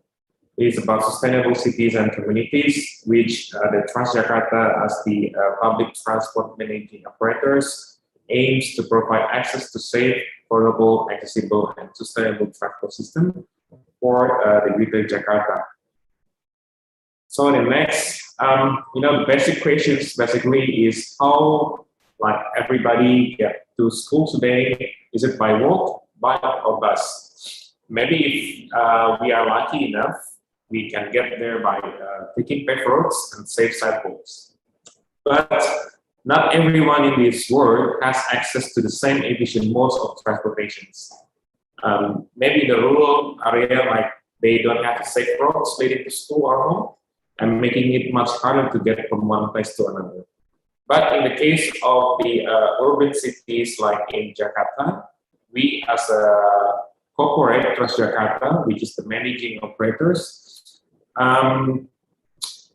the history of the provisions of the public transportation is started since 2004, which we established the Transjakarta, which is basically designed based on the Transmillennium systems in Bogota. And then we intended to make Transjakarta as a bus management company. And in 2006, Transjakarta changed to a public service agency under the Department of Transportation of Provincial Government. In this phase, several activities that were originally non-core began to be carried as an in-house. And then today, Transjakarta is a BUMD, or we call it as the regional-owned enterprise, which carries out the assignments given by the government of the Jakarta to manage the BRT systems in this regional in this Jakarta regions, which we hope we can increase the expanded scope of activities in the next coming years. And then as part of the existing ecosystems, so Transjakarta, we had a lot of the public transport operators in Jakarta, like the MRT, which is focusing on rail, LRT, focusing on light rail, and then also the other players from the national government or enterprise, such as LRT Jabodebek, commuters, and then SDP Indonesia Ferry. And they are formed together to serve the Jakarta citizens to serve the mobility of the peoples. And then there's also private entities such as Bluebird, Gojek, and Grab to serve the public transport in Jakarta.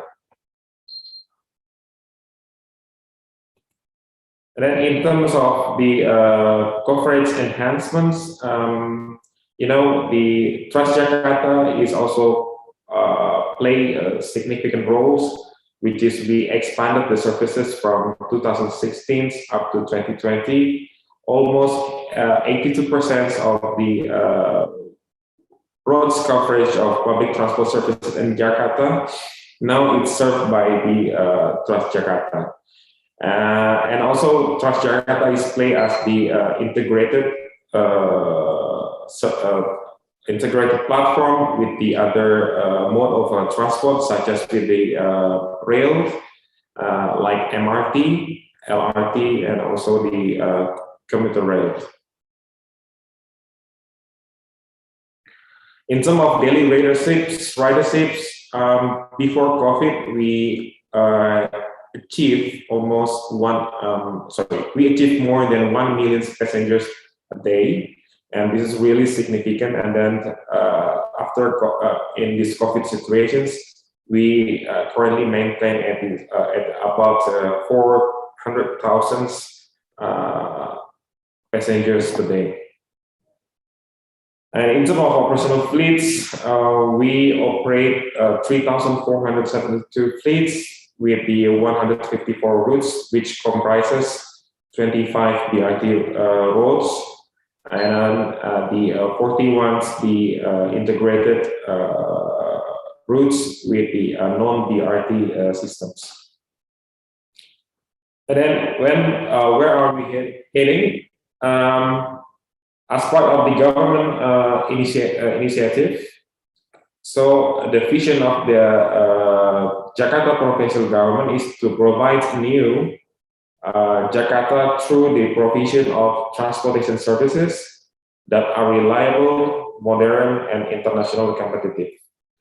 So there are 4 pillars and missions which Jakarta government aims to is to the first pillar is to realizing a safe, smooth, comfortable, and integrated transportation services. And then the pillar 2 is to realizing informative transportation services based information and communication technologies. And the pillar 3 is to realizing environmentally friendly transportations and supporting accessibility for disabilities people. And the pillar 4 is to realizing affordable transportation costs for the community. So as part of the pillar 1, which is related to the SDG number 9 and number 11, we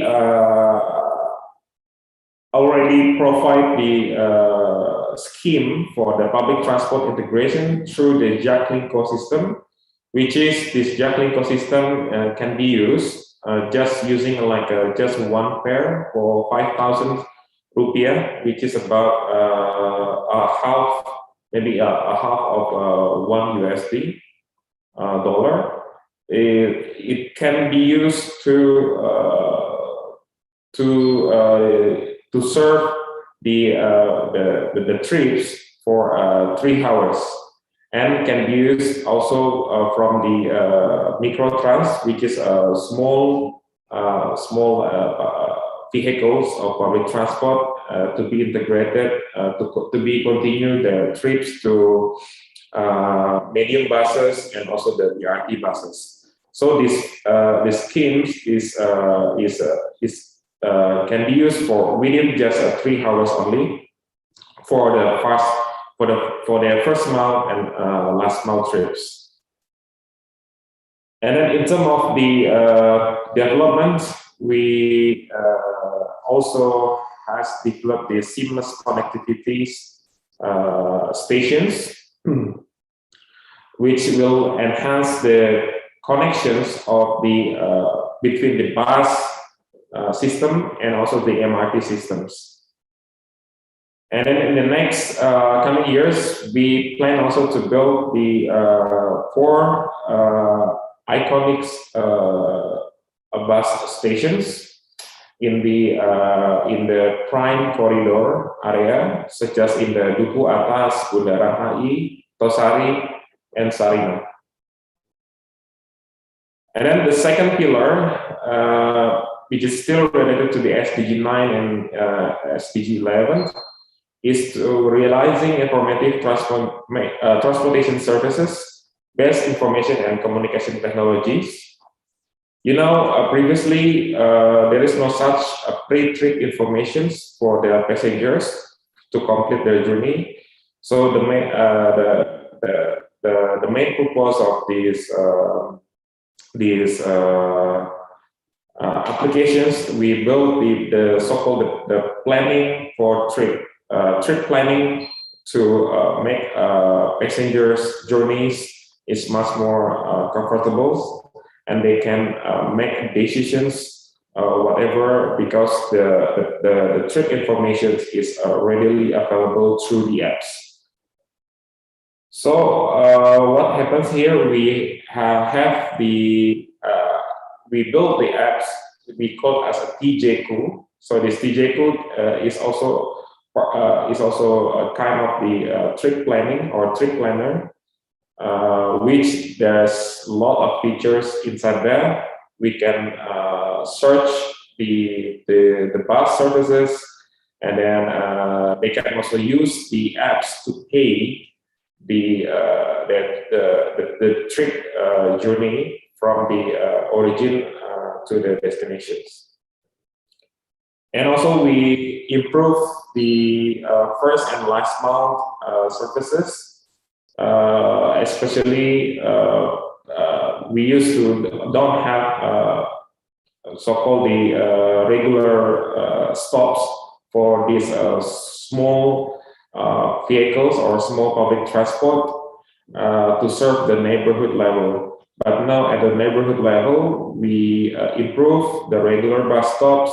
So the journey for the last mile and the journey for the first mile, it will be much more convenient.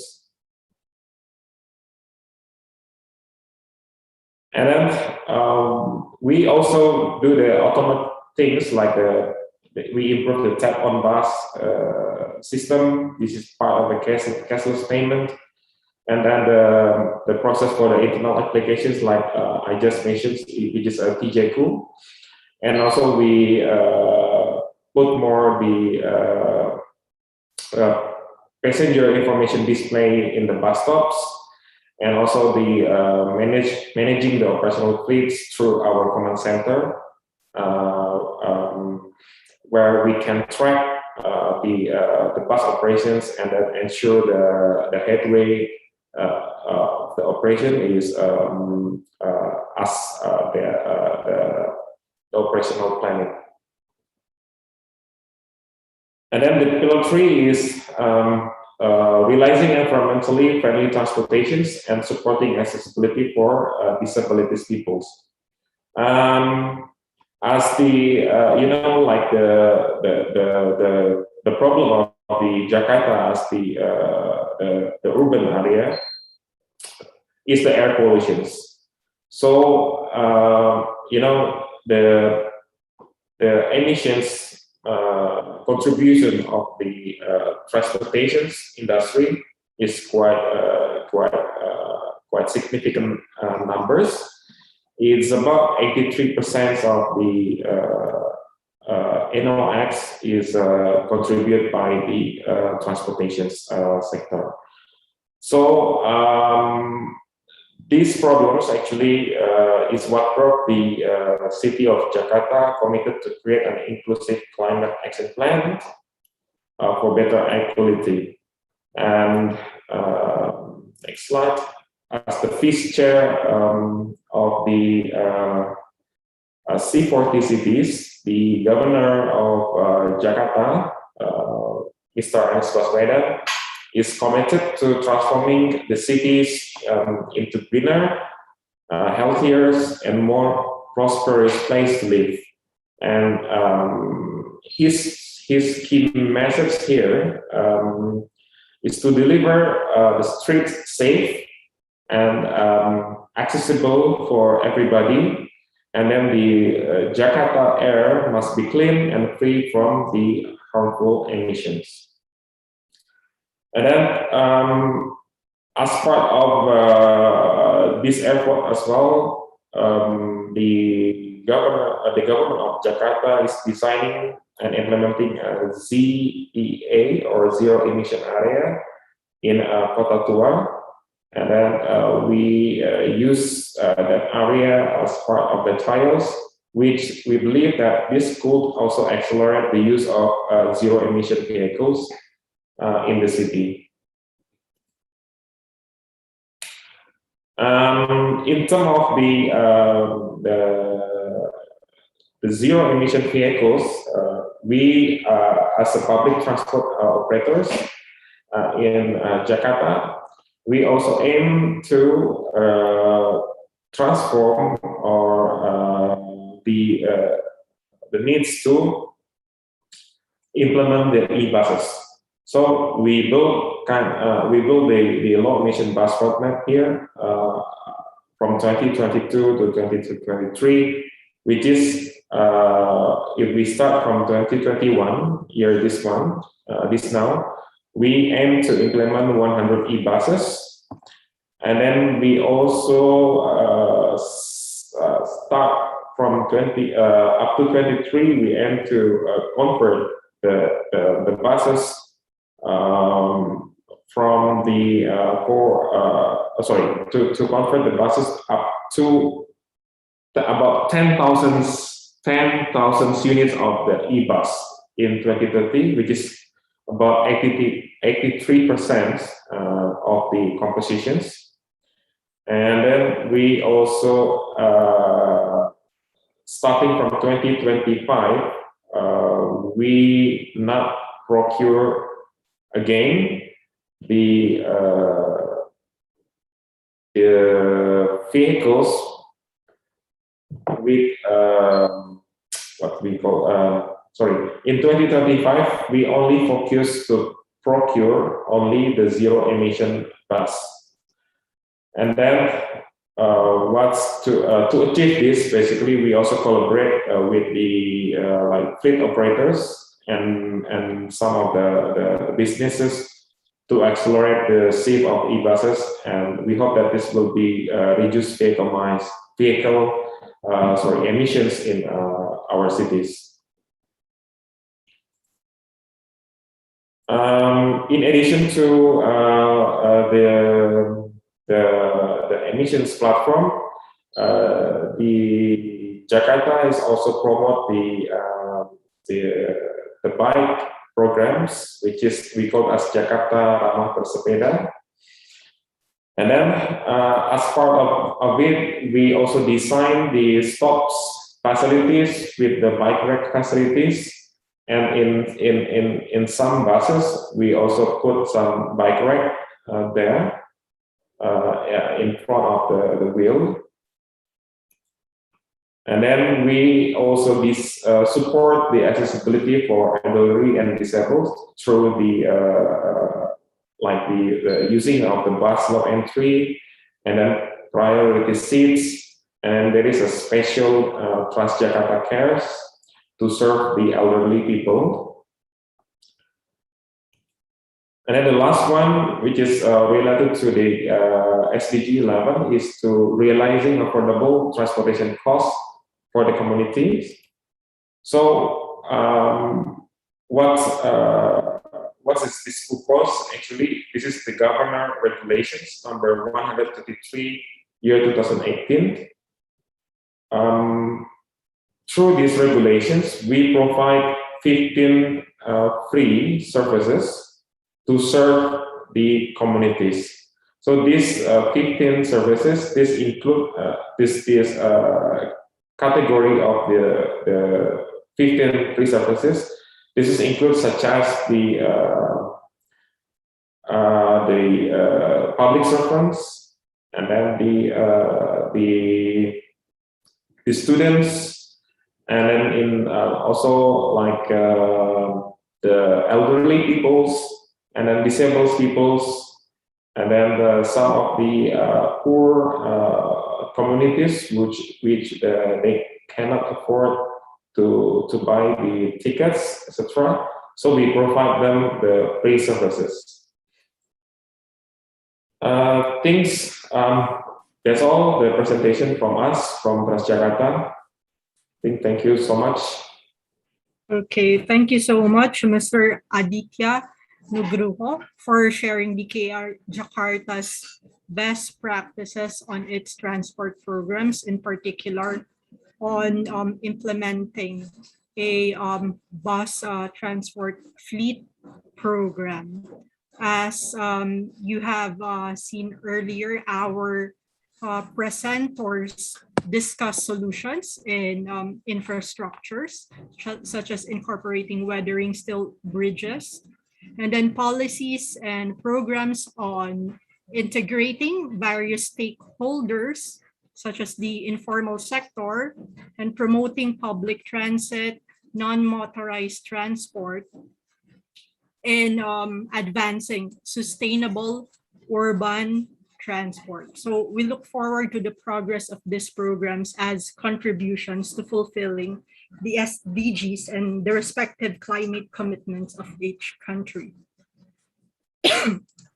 Now, in the interest of time, I would like to ask our organizers if we still have time for a Q&A, because as I understand, we've gone beyond time.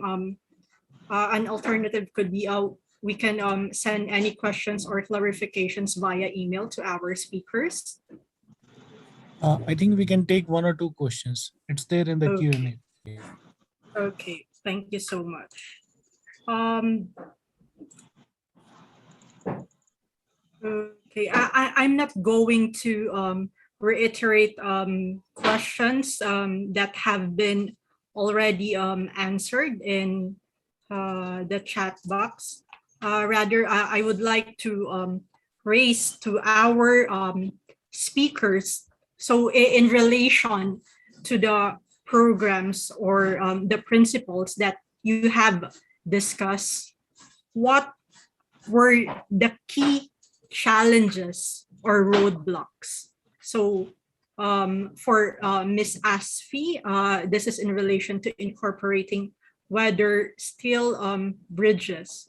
For Ms. Pranjali, so can you cite, let's say, any roadblocks in terms of institutional reforms, like integrating the informal sector or constructing cycling tracks and pathwalks? And for Mr. Aditya, this is in relation to your BOSS project for DKI Jakarta.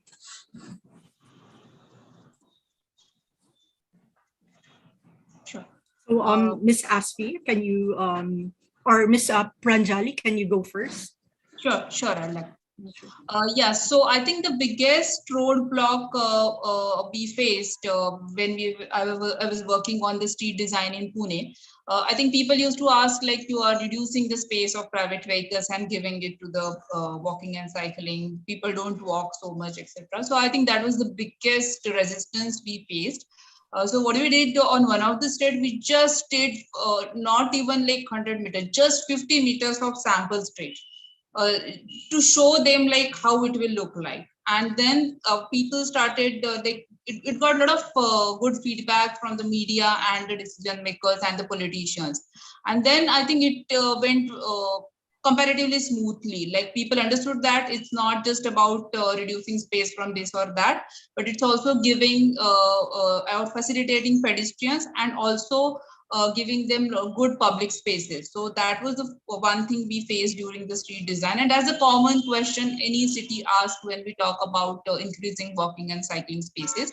And for the informal sector, I think the biggest roadblock was initially the traffic police, because they were not able to understand, like, why are you formalizing them, etc., etc. Or maybe typically the perception is that they are the cause of the congestion, whereas people don't see that private vehicles are cause of the congestion against the informal vehicles. They carry more people, they complete more number of trips. So if they are more efficient than any other private vehicles, but what they are seen as a like cause of a congestion. So that's the sensitization session we constantly need to do with the politicians, traffic police, and the whoever those have these wrong perceptions. So I think these are the two mental blocks or the roadblocks we faced in these cities. Over to the next speaker. Thanks. Okay, thank you so much, Ms. Pranjali. So basically in India, it was resistance to change due to long-held perceptions and beliefs, which you overcame through showing them sample or pilot initiatives and informing the public of the benefits. Right. Okay, now, next, let's proceed to Ms. Asfia.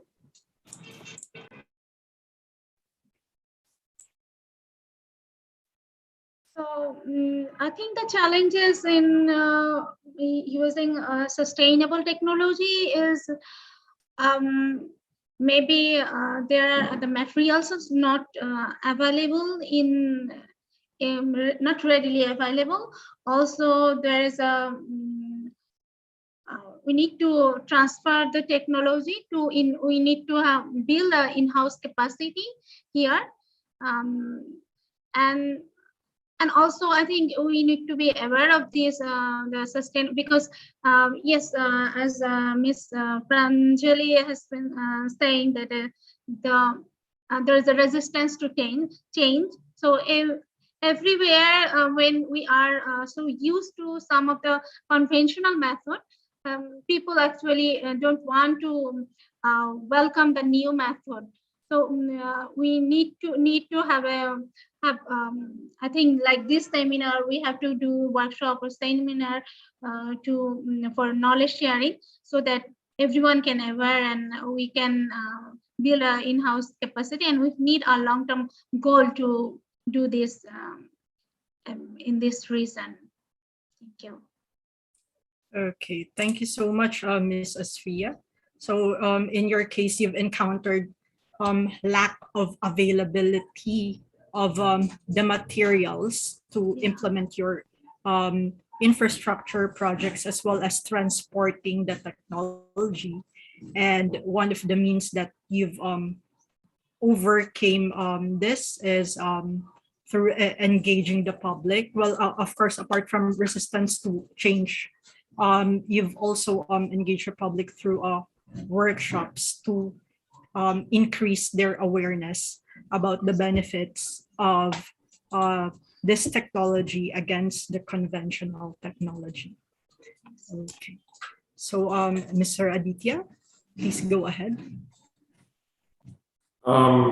The question is about the challenges to implement the e-buses. Is that your questions?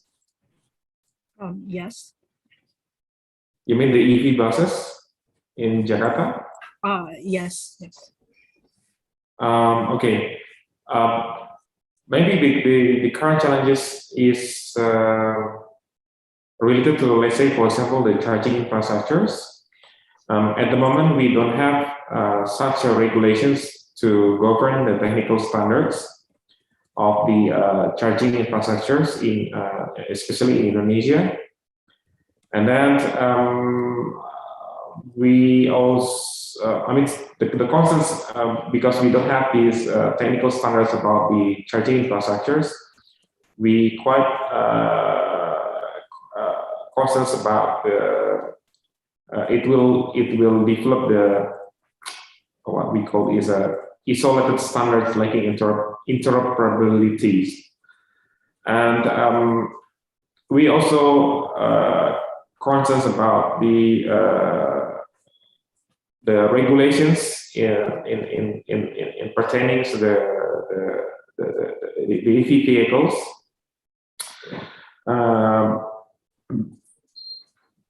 Because we kind of the lack of what we call the tax structures in some of the EV vehicles here in Indonesia. Even though there is regulations issued by the governments about the presidential decree to give the incentive for the EV adoptions and manufacturing. However, if we import the vehicles directly, there is some certain like the value-added tax and then luxury vehicle tax that still be applied, which is quite high percentage number. We also hope that maybe the government can reduce the technical testing fees, title transfer fees, and then material import duties to decrease the e-bus or EV bus acquisition costs.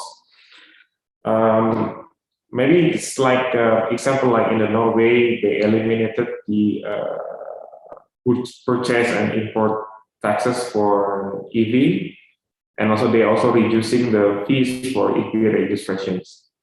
And if I'm not mistaken, maybe like in India, they also slash the goods and services tax on EVs from 12% to 5%, and for EV chargers from 18% to 5% to promote e-mobility. And I think that's the key challenges for the e-bus implementations in Jakarta. Okay. Thank you so much, Mr. Aditya. So you've mentioned that there's a lack of regulation as well as concerns on related fees in acquiring and operating the electric bus fleet, as well as the absence of regulations on the charging infrastructures. Okay. So before we proceed to our next session, I would like to invite our speakers for a photo session. Okay. Okay. Okay, all is set. Now, 1, 2, 3, smile. Now I'm turning over the virtual floor to Jane to proceed to our next session. So once again, thank you so much to our speakers, Ms. Asfia Sultana, Ms. Pranjali Deshpande, and Mr. Aditya Nugroho.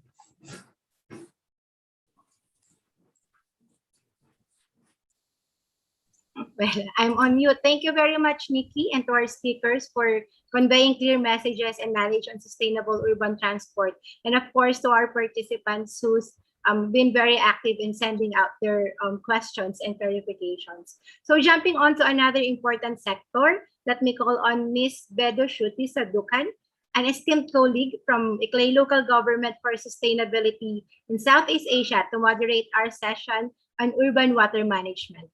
Over to you, Shruti. Thank you, Mary Jane. I just want to confirm that since we are running like 35 minutes delayed, we still have an hour's time, 50 minutes time. Yes, Shruti. Okay. Thank you, Keshav. So welcome everyone to this last technical session on integrated urban water management. My name is Bedo Shruti Sadhukan. I am the Senior Program Coordinator of Sustainability Management Team in ICLEI South Asia, and I will be your moderator for the session today. So in this session, what we will be discussing is basically about integrated urban water management. And we already know how cities are facing, extreme water security issues. And this is for different reasons. Water availability, water pollution is just a few of them. There are issues with urbanization, there are issues with climate change. All of that is actually complicating water security issues all over the world and in cities as well. What we see is that in traditional urban water management practices, when we are talking about the normal practices and the institutional setups, what we have noticed is that there is a linear focus. So all the different sectors of water supply, of wastewater, of stormwater management, all of that is managed in silos.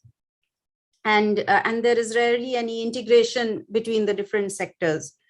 But this linear approach is actually not efficient. It is neither efficient nor is it actually sustainable. So when this is coupled with the current challenges of increasing population, increasing demand, increasing urbanization, the climate change issues, all of that is actually promoting the degradation of ecosystems, promoting the depletion of aquifers, polluting water resources, and it is basically complicating the issue.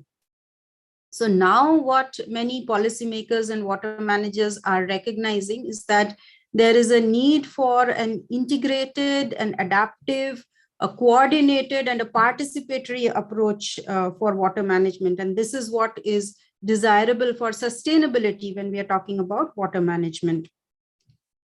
So it's becoming more and more imperative actually for urban local governments also to take this into consideration.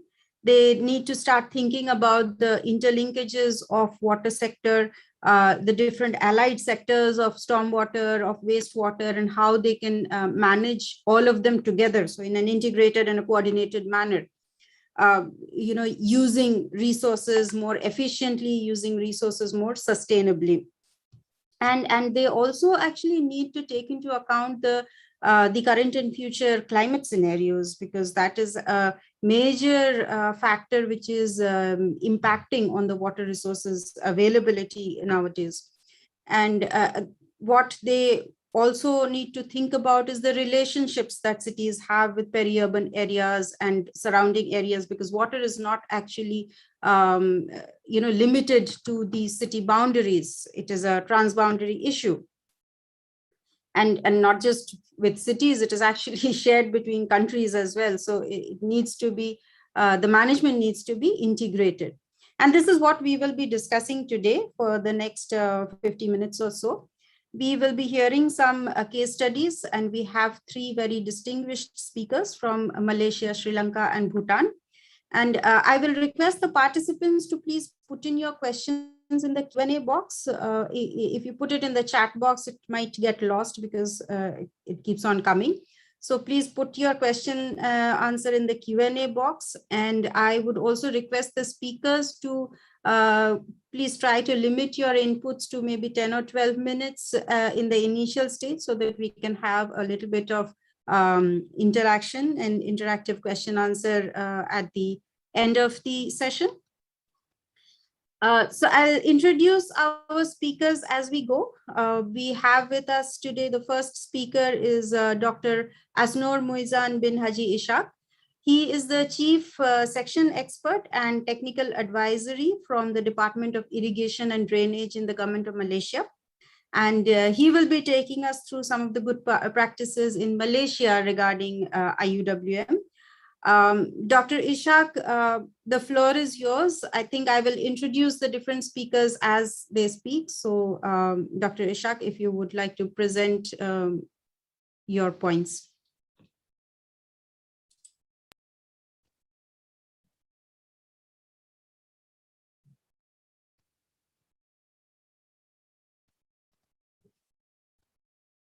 May I request the speakers to please put on your videos when you are speaking for the convenience of the participants, if it is possible.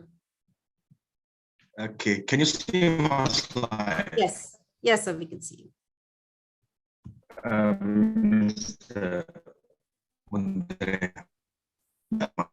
thank you for inviting me as a speaker in this workshop under the KASpaces workshop. So today I would like to discuss with the audience here about the urban climate risk on the type of the IWRM, but it's regard on the how to improve the water security improvement in regard on the water quantity. Okay, yeah. Okay. So before I go further, I would like to introduce. This is the main six main function of our department. We call it the Department of Irrigation and Drainage in Malaysia. This is the main six tasks, the main core businesses. The first of all is the water resources and hydrology. The second one is the river basin management, drainage mitigation management, urban stormwater management, coastal zone. So this is the main division in our department. So let's go further about the discussion here. So this is some of the literatures saying about the trend of the rainfall will be more increasing in the urban area. More convective rainfall will be occurring in city center. It's happening as well in Kuala Lumpur. Kuala Lumpur is a part of the main city in Kuala Lumpur, in Malaysia. So this is one of the study has been what I call this. I found it from the literature, and I would like to share some of the. This is our city, Malacca, is an urbanized city in Malaysia. It's western part in Malaysia. If you can see that we have applied the low emission and high emissions RCP 4.5 and also 8.5. If you can see that this is in Malaysia we do have only two monsoon. What you call this West Coast area and also Northeast monsoon, Northwest monsoon and Northeast monsoon. So this is normally occur in the western area from I think started from October, November, September, October, November, and this part will be occur in November, December, and January. This is very heavy rainfall will be occur in this period. And certain we have some of the drought areas as well from January to March, and certain month in May and June, only 5 months. So this is the only 2 seasons occurring in Malaysia: drought and heavy rainfall, flood and drought. So this is part of the urban stormwater management. Normally this is our main aim: water quantity and water quality, and water is part of the city. This is the 3 main element has to be considered in any kind of city new development. So they have to consider about the water quantity as well. Normally in the city, we do have a lot of rainfall, flash flood, something like that.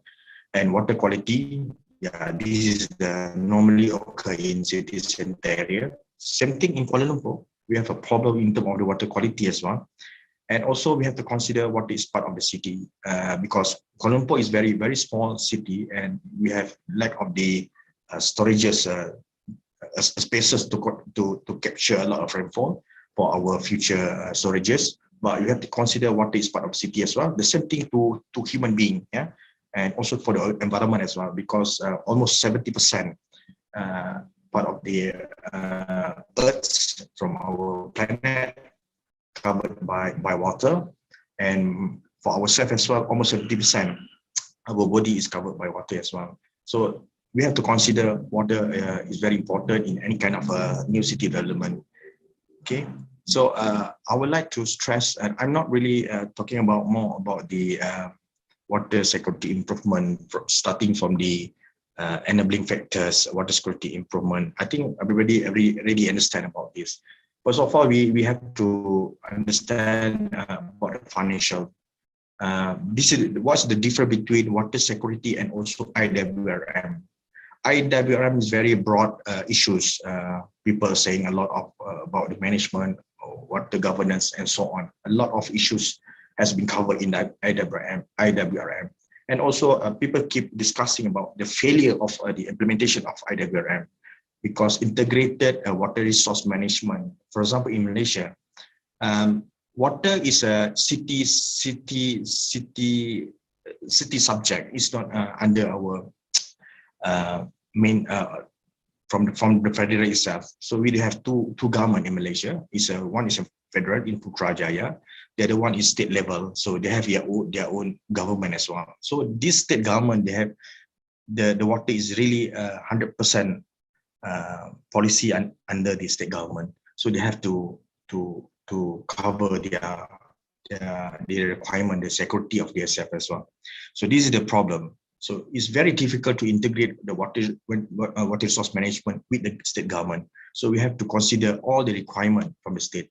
So this is a really difficulty until now. So what we have to stress about the water security is water security is focus area rather than IWRM. Right, very broad issues. Water security is very focus area. So the difference between water security and IWRM is a financial. Yeah, if the state government looking for the finance from the federal government, they have to wait every 5 years. So this is the problem. They have to wait every 5 years. Even though they have a very crucial issues at the moment, they have to develop something very on the spot. So they really need some budget. So if it depends on the government, so they have to wait 5 years. So the difference between water security and IWRM is the financial itself. So in water security, we try to develop water financial. Probably this water financial can come from the state itself, or can come from the very rich water private sectors. So to cover their requirement in terms of the development, so the development project for the water management. So this is the difference between water security and IRM. So the second thing, once they have understand that the financial issues and they are easily to get their finance, so they can go more further. So they can go further about the focus area. Who will be their focus managers from the state levels or from the federal levels? So they have to focus on that particular small scale, not rather than very broad scale in IWRM. So the next step will be to access the water security itself. So they have to conduct a study. So they already understand the main player, the water security, and they already understand which area to be developed or to tackle the issue. So they already understand the area. Then they have to plan it and looking for the funds. Plan it for the long term or short term, something like that. And there will be some negotiation between the stakeholders and federal level. And the fourth one, fifth, will be the implementation and also the monitoring part. So in this slide, I will discuss a bit about the implementation in terms of the green infrastructure, which working with the nature to protect the vulnerable of the communities. And also the monitoring and evaluation, I will talk a bit more the existing system which has been developed in our department. As I think one of the questions has been came out just now, is the NAWA, is National Water Balance Management System. So I will talking a bit about this system later on. So this is the system which I mentioned just now. This is a National Water Balance System to monitor the water accounting in any kind of river basin management. So later on, the output will be goes to the water resource manager at the state level. So at the end, the water resource manager will be understand that how much water come into their river basin and how much water goes out from their river basin. And this system will provide in real time information. And also the system will provide the short-term forecast, the long-term forecast, and also the planning mode from the projection data. And this is the 9 main output from the system itself, started from the water accounting, and they have to account everything, all the water information in their river basin, and they will have the kind of the water demand, and later on they will understand how much water available in their catchment and allocate of water for that particular water sector. They have to identify the main water sector in water prioritization, and water release during the drought season, and water quality and water resource index, and at the end will be the water auditing. So at the end, the water resource manager will understand that how much water they will looking from other states or from nearby watershed to support their requirement in the future. Instead of that, we do have 5 main study as well: the water resource balance study, and the demand management study, and water resource conservation plan, and also the environmental flow. And we do have a study for water food access and water footprint study. So these 5 main study will support the system, the 9 main output in our NAWA system. So how we monitor this system? Basically, once we have the water ability and water, these 2 information will be support the water accounting, water auditing, water presentation, and also the water quality will come from other departments as well. For example, the Department of Water Quality, Department of Environment will be support us into the system as well, and we will link into their data into our information. For example, the dam release and storage as well. At the end, we will come out with the indicator of water warning, drought warning, something like that, water resource index, and also the drought index. So at the end, they will be monitored by the state levels, the water resource manager. This is one of the paper has been published in our Institute of Engineering Malaysia. And this is one of the examples of water balance. We have studied in one of the state in Malaysia. This state, as mentioned in the earlier my presentation, this is a very urbanized state, a very urbanized city area.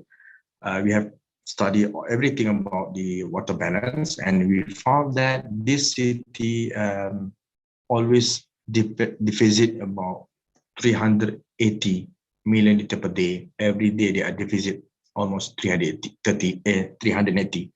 So this volume they will have to capture from other river basin as well, probably from nearby watershed. For example, at the moment they are sharing water from the Hua River Basin. Is located in Johor. Always transfer from everyday transfer almost 400 mld. But this city will be required more and more in the future. If I'm not mistaken, they are required more. I think about 700 mld in the future as well. So that's why we have to think that what kind of infrastructure to be developed in this particular city area. So I think the best thing would be the most recent people has talking about is coastal reservoir, and also very small reservoir very close to the water treatment plant, so that during the drought season, the water treatment plant can be supported by the very small reservoir, so that can be sustained. So the water can be sustained in the future. Okay, this part of one of the examples has been implemented in Malaysia recently. We have, I think we have about three coastal reservoir will be developed in the future. So to develop a coastal reservoir, definitely you require a portable or very small wetland to enhance the water quality before it goes into that particular reservoir. Where I noticed that this wetland also has some of the issue in terms of tackle all this issue during the development, and also is part of the challenges for the water management as well. So I would like to share some information from Australia. So how did they capture the flood water to their city center area? It's very underground, and it's quite unique as well. They capture all the flood water and goes into the ground. So they are developed what I call this the groundwater storages, similar in Japan as well. Same thing goes in Hong Kong. They are developing groundwater storages in certain part of the in Hong Kong. But this is one of the example. If we did not capture certain amount of the flood water in your city center area, this will be happen in your city center area. This is happened in our 2014 in northern part of Malaysia in Kelantan. The flood depth almost 9 meters to 11 meters flood depth. So it's very, very, very crucial at the time. And we very sure about this kind of event. Almost 25 people died at this event. Instead of the 2014, we do have a very huge event in northern part of Peninsular Malaysia. The same year, we have a problem in terms of drought season as well. We have, as you know, that the El Nino year started from 2014, 2015, and 2016. So these 3 years are very crucial to us in terms of the water crisis. As you know that some of our river, as a main supplier to the Singapore as well. What do you call this? Johor River is a main water resource to the Singapore. So we have a problem in that year as well. For 2014, 2015, and 2016, almost 70 or 80% the water resource has been lost in the storages, for example, in the dam and also certain reservoir area. So this is one of the strategy how do they develop the coastal reservoir or very small, what we call this Horus project. In Malaysia, we call it Horus project, a hybrid storages very close to the water treatment plant. So we have developed a very small reservoir to increase the water quantity during the drought season. Instead of that, we have to protect this kind of the structure as well. To have to protect from the pollution, the water pollution. So this is one of the strategy. You have followed the same thing as well in China and also in certain part of the Hong Kong. Okay, instead of that, some of the countries in Denmark, they are proposing some of the green screen building, so that I do agree as well, the green infrastructure has to be developed to enhance your water security in your country. The same thing goes in Malaysia, because by developing more greening area in your building, I believe that this kind of the technique will store some of the water in your building, and that water can be used for like flushing, something like that, for cleaning part in your toilet or in the building.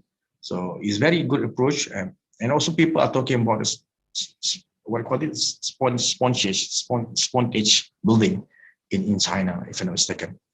Okay, this is one of the example as well. We have been I have captured certain of the structure. This is in Singapore. It's coastal reservoir. This is the water financial for this project is basically from the private sectors. It's not totally from the government.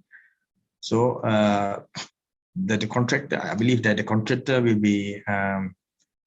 I think that this is a part of the reclamation technique. So the contractor will get more benefit in terms of the properties around here. the property will be much higher after development. So this is a strategy that how the contractor will get back their money based on this development. The same thing goes, this is smart tunnel.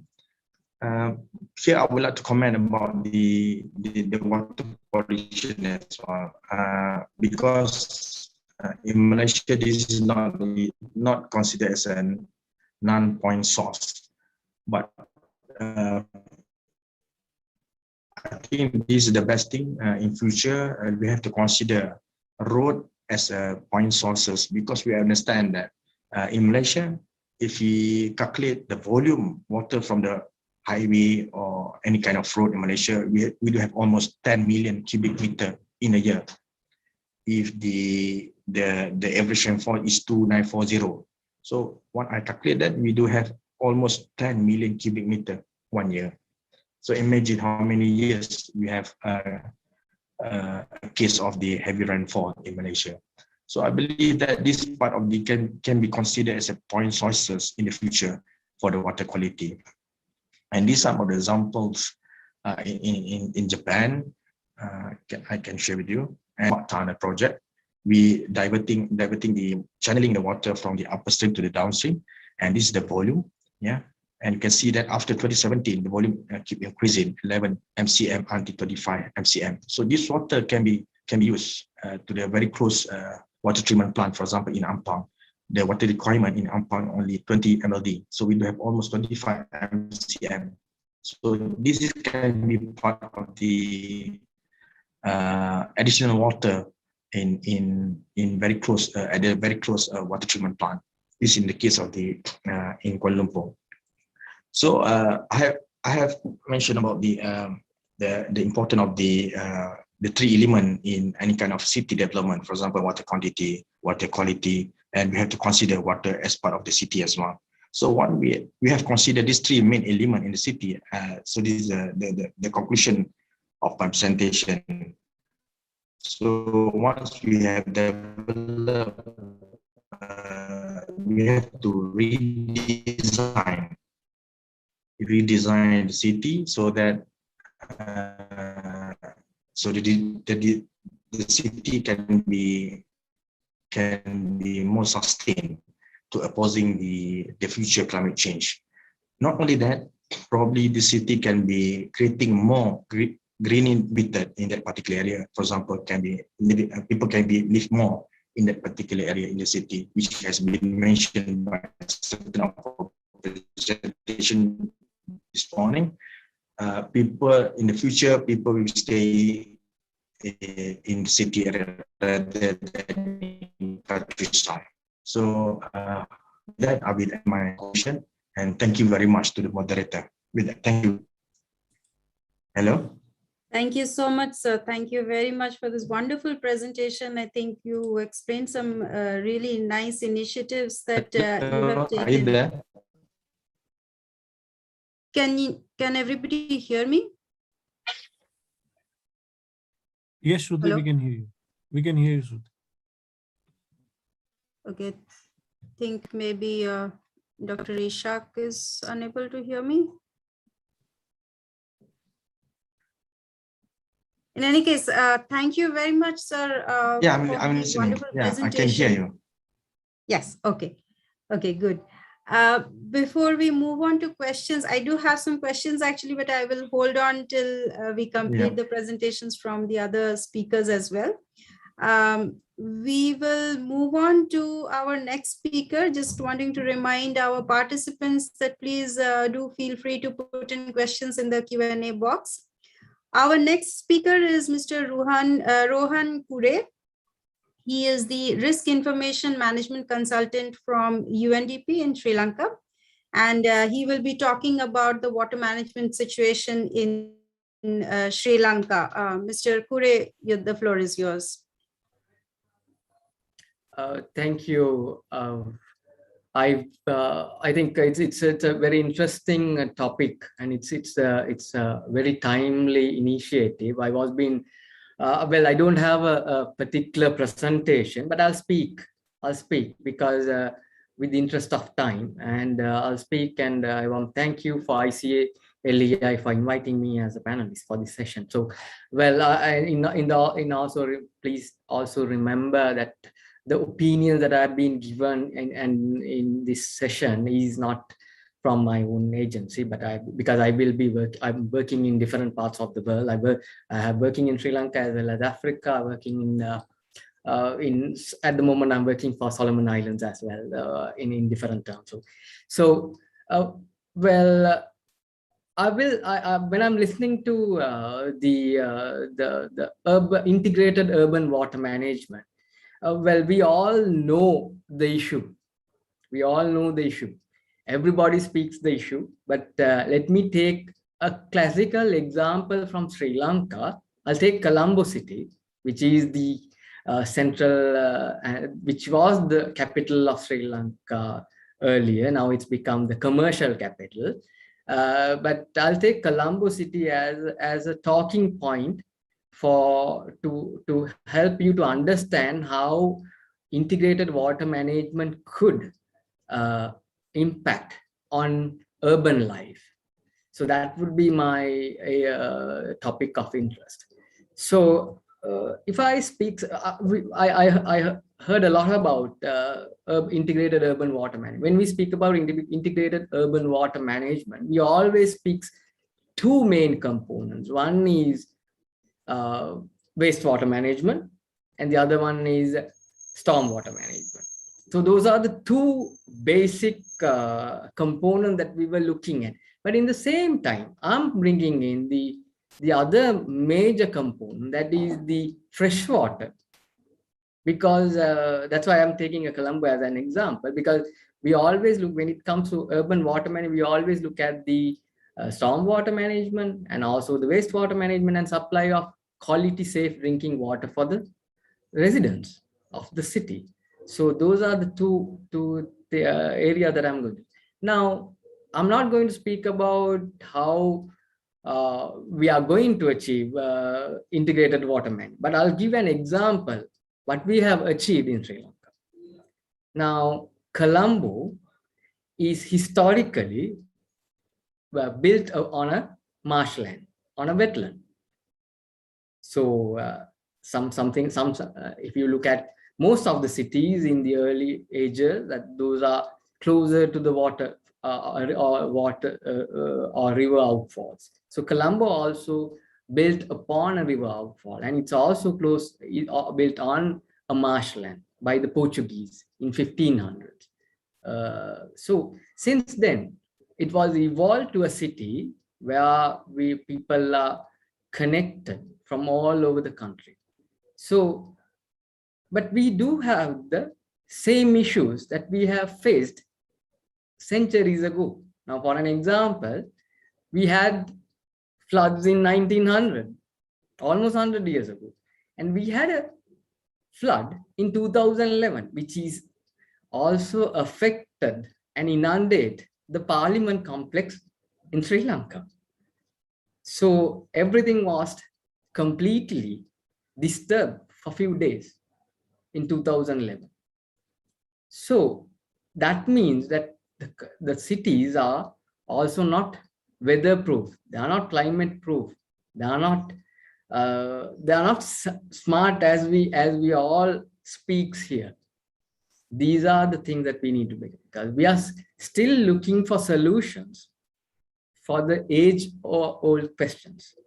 So the Colombo also learned from the past, and we also trying to develop Colombo into a livable, vibrant city which can accommodate people's need.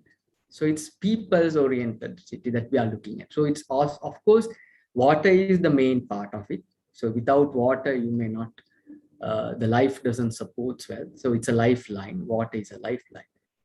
So therefore, I speak in terms of water management and how it has achieved some of the integrated management approaches in Sri Lanka.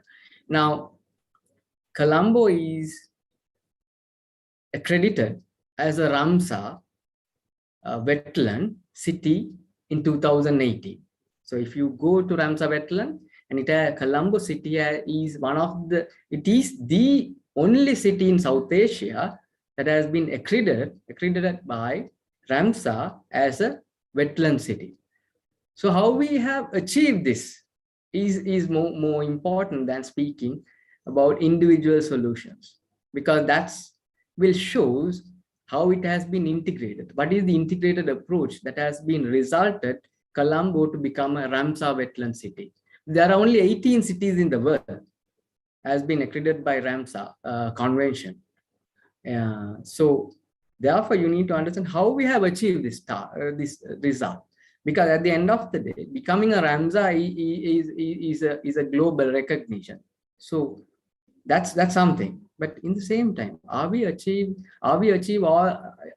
it in an integrated manner? Yes. It looks at the environment, it looks at the social environment, it looks at the built environment, it looks at the integrated infrastructure environment. So all these things have been looked at. So if I looked and speaks about how we achieved the Ramsar city, that's why I said it's not only about stormwater management, it's not only about wastewater management, it's about freshwater management. Because all these three systems need to be managed. These three networks need to be managed. These three patterns need to be managed. Then only we can achieve integrated urban water management. So the result is seen. Result is achieved. We have been recognized by the global community that we have protected our fresh water in a manner that is sustainable. So that's how I want to discuss. Well, we all speaks about again the climate change, the impacts of climate change. Of course, Colombo is highly affected by climate change issues, and sometimes people are saying there was a predictions and the forecast that Colombo is almost on the mean sea level, Colombo city. So we have also been developed we have reclaimed another land in Colombo called Colombo Port City, which is going to be, which is ongoing project, which is a large infrastructure development project in South Asia, which is as a part of global infrastructure development programs. So all these things are there. So are we prepared? Are we prepared for the urban water requirements of the people? Is our requirements and is our infrastructure management, urban infrastructure management for water, is sustainable? So these are the questions. So I will give you another example. Now in Colombo, the flood protection ordinance in Sri Lanka is way back. It was developed and enacted in 1950. Almost 100 years ago. And we have flood management or flood mitigation infrastructure in Colombo itself still working on, and it's still there. The riverbank protections, floodgates, all are still there. So these things are there, but still we are facing the same issue. So in 2011, I'll take a case study with the support of World Bank. Government of Sri Lanka has initiated a project called Metro Colombo Urban Development Project.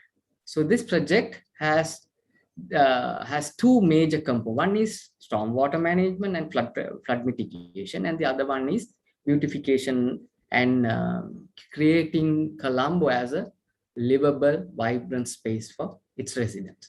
So achieving these two components actually led to become a Ramsar accredited city for Colombo. So this is why we need to have a goal. We need to have our projects need to be results oriented rather than otherwise we can say, yes, we need to have a vibrant, livable, healthy, smart, green city for our people. Yes. So how are we going to achieve? But this is the questions. I can talk about how we can do it, but it's not the how we can. We need what are we going to achieve at the end of the day? That's the key point that I want to highlight, because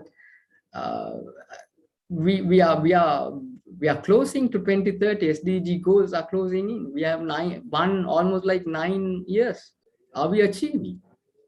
Are we achieving goal number 11, SDG 11? Are we achieving goal number 6, that is safer drinking water? So are we achieving this? These are the questions that the country's cities are grappling. So these need to be addressed. So as I said, now Colombo city has become a Ramsar wetland. Doesn't mean that we have achieved our targets. That's also there. Okay, we have achieved in one area.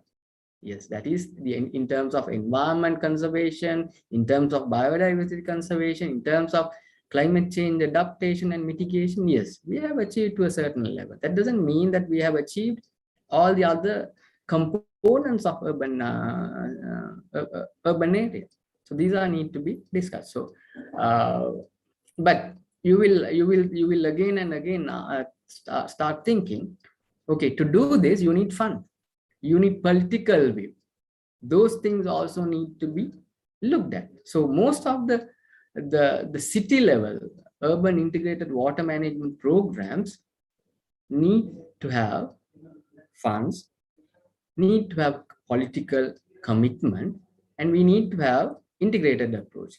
But in Sri Lanka, when it comes to water supply, we have agencies. Although in Sri Lanka, we have 3-tier governance systems, that is central government system, a central government administration system, and then we have a provincial government administration system, and we have a local government administration.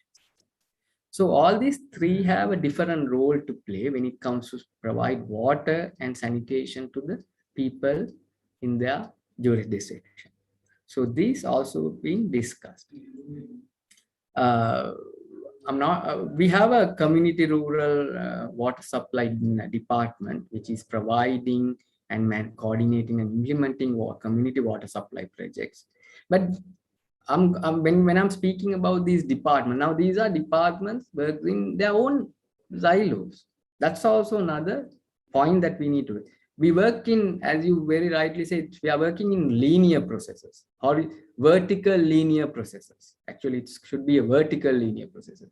But when it comes to horizontal processes, we are very weak. I think it's not only a issue of Sri Lanka. It's an issue of wherever I work, I have seen this. The horizontal integration is very weak when it comes to implement and achieving integrated urban water management programs. And also, I'm not going to speak about waste issues, waste management, the dumping of waste, the industrial as well as clinical, as well as residential. Now, with the midst of the COVID situation in Sri Lanka, also have a clinical waste management. Now, these are the issues of urban water management, because people will pollute the water resources. As I said, this is why I was always bring the freshwater component that also need to be looked at. This has to be a major component when we are looking at integrated urban water management systems, because we were always looking at the water sanitation, water supply, and wastewater management, and also stormwater management.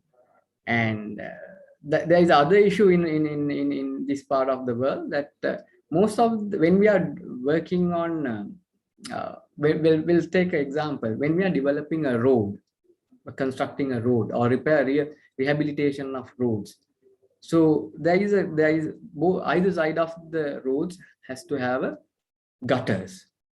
Now, most of these gutters or these culverts are developed based on engineering standards. Now, when we look at engineering standards, most of these engineering standards are a little bit outdated. That's also need to be looked at. Now, we are speaking here about climate change. We are speaking about climate emergency. We are speaking about individual aspects such as high rainfall intensities. Now, in 1980s and prior to 1970s and 1980s, the rainfall intensity is a little bit different from today. So most of the engineering standards developed in this part of the world. I believe in Mumbai floods in 2005, Bangkok floods in 2010, and Colombo floods in 2011. Also, all these urban floods are due to not adapting to the changing climate variabilities, because our engineering standards need to be adapted, and our engineering standard needs to be updated. Now, for an example, most of these viaducts and culverts and water intakes, the gutters are using rainfall intensities of 1970s and 1980s. So these has to be revised. So when we are saying integrated, it's not just integrating stormwater, the department who's working on stormwater, department who's working on wastewater, department who's working on environment aspects of. So these are different agencies. So it's not only about these are the work of experts. The professional has to play a major role in updating all these systems. So I think with that point, I can contribute more and more in discussion. I think that is where we need to look at, because I can speak about what we can do, but rather than what we speak about what we can do, it's always good that what we can achieve in future to safeguard our cities by integrating water management. So with that point, I will stop this speech, and thank you very much. I will contribute more when it comes to the discussion. Thank you very much. Thank you so much. Thank you, Mr. Kure. I think rightly pointed out, a good vision is extremely important. Good coordination among the agencies is extremely important. Water management, we are also seeing in the cities that we work with. We've also seen the same issues that you are mentioning about coordination, about management, and about integration. Thank you very much for your inputs. We have some questions already. We will take it up after the next speaker. We will move on now to our last speaker, Mr. Jem Shering. He is the executive engineer in the Water and Sanitation Division of the Department of Engineering Services from the Ministry of Works and Human Settlement of the Royal Government of Bhutan. He will be focusing on the institutional setup and the ministry mandates for integrated urban water management with specific reference to Bhutan. Mr. Shering, the floor is yours. Thank you very much. Thank you. Could you hear me properly? Yes, sir, clearly. Okay. As like my previous speaker, I also actually do not have a slide as such, but I have prepared my talking point. But that, should I go by talking, or should I share that? No problem, sir. You can speak if you want to. No need to share. Okay, thank you. So I have been working in this ministry for the last 10 years. However, I would like to mention that whatever I'm speaking here, that I do not actually represent the agency. Since I have worked here for 10 years, so I have how the government is functioning, the institutional setup, whatever I've known little throughout my career of 10 years in this ministry. So I would like to share with this forum here. So as you have rightly said, in my presentation, I will be basically talking on firstly on the institutional setup for water management in Bhutan, and then as a ministry, what are we doing for the urban water management, and finally, I also have a small slide on what are the challenges that we are facing to manage the water in Bhutan. So going to the institutional setup, like especially for the water management in the country, we have National Environment Commission as an apex body for all the water resources in the country. They are the one who actually formulates acts, rules, and standards related to water in the country. So when it comes to at the policy level, national level, the NEC, National Environment Commission, is the apex body. And for the successful or efficient management of the water, like especially in the financial resources, we also have a office known as Gross National Happiness Commission, who looks after the not only the water but the entire country resource mobilization and formulation of every 5-year plan, reviewing and then approving of all the activities in the country. That pertains not only to water, but all the activities, be it infrastructure like bridges, road, water, sanitation, or whatever it is. So, and on the other hand, also we also have like a watershed management division, which is under the Ministry of Agriculture and Forest. They are the agency who actually is looking after the management of water at the sources level. So at the catchment level, they are the one who is actually protecting the water sheds. And then, but we are also very lucky that in our constitution of Bhutan, there is also the clause that which states that Bhutan should have minimum of 60% forest at all times. So that will also, when there is a good coverage of vegetation, so the water that we are getting right now will be also having a cleaner and then also sustainable supply of water from the forest areas. Then on the development of, especially in the physical infrastructures, our Ministry of Works and Human Settlement is the one who is actually looking after the development of water infrastructure in the country. So later I will also speak how under the ministry, which division is actually looking after the water infrastructure development in the country. And then we actually have a Royal Center for Disease Control under the Ministry of Health, who is also responsible for the water quality and surveillance in the country.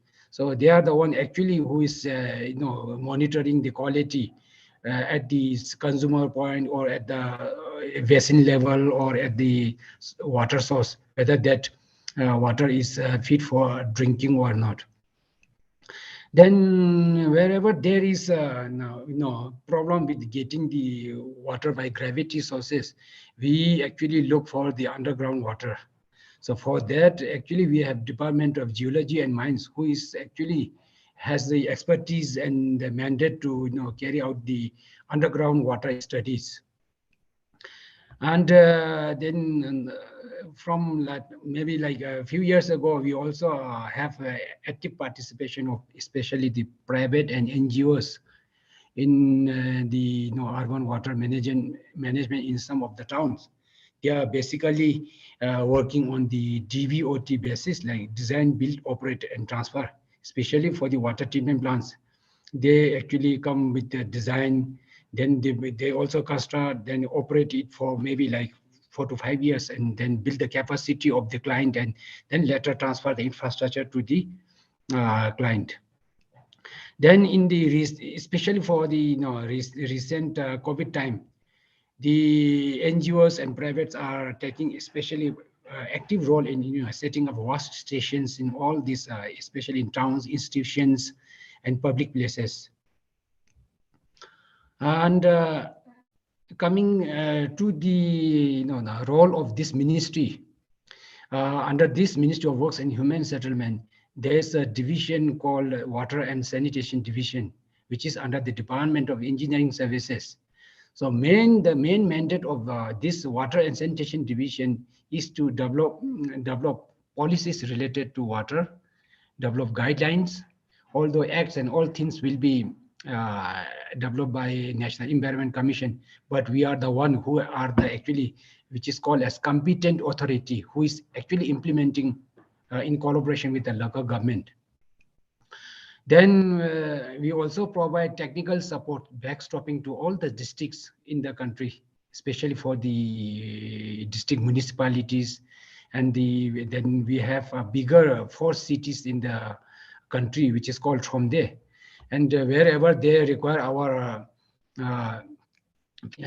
assistance, like in designing or even for that matter, for some complex projects, we even assist them in like up to the tendering stage and all.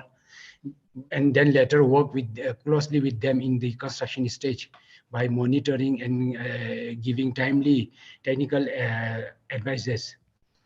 Then this ministry is also like helping local government in exploring some mega projects, like especially if the district has urban town has a critical shortage of water, then we write and put up proposals and mobilize some projects for the district urban towns, especially like ADB projects, World Bank, Government of India projects like that. So this is also one of the mandates and we are doing currently right now as a mandate of the division. Then the other mandate of the this ministry through the Water and Sanitation Division is to build the capacity of engineers at the local government level. So we need a timely capacity building and the refresher course. These are also being conducted by our Water and Sanitation Division. Then we also do train the local government engineers on water safety plan. So like through some fundings from other external agencies, we build the capacity of local government, especially on the implementation of water safety plan. Then we also implement nationally important projects. For instance, right now, this division is implementing water flagship program in the country. So the water flagship program, the main objective of this water flagship program is to provide 24/7 water supply at the end of this 2023. So this water flagship program covers entire country, not only in the urban towns. So all this town listing and how urgent or criticality of is the water shortage, these are all listed and privatized, and then we through the discussion with the gross national happiness, we resource mobilize, we mobilize the resources, and then for some towns we even design the project for them, and then we actually implement in collaboration with the local government. And for this particular water flagship program, we have more than like 400 water projects for this till the end of 2023, with the estimated budget of around 5 billion currency of our country. Then on ground, this, as I have mentioned in my first slide, we have different agencies ranging from the apex body to the watershed management and all. And then all these sectors actually function as per the institutional setup I have mentioned in the my earlier talk. So, and then for that, we even also have now recently merged rural and urban water together. Initially, the rural water supply was with Ministry of Health, whereas this ministry is looking after the urban water supply. But looking at the very thin boundary between rural and urban, and also there's a issue with some of the places which are left in between, neither the mandate of rural water supply or not with the urban water supply. So to cater all these pockets, we have now 2 years ago, we have merged the two water, rural and urban water under our ministry. And even for in the next coming few years, we also have will be coming this sanitation from the Ministry of Health to this ministry. So after that, this ministry will be looking after entire water and sanitation of the country. And then we also have integration of irrigation and drinking water, because most of our water should come from the sources which is located in rural areas.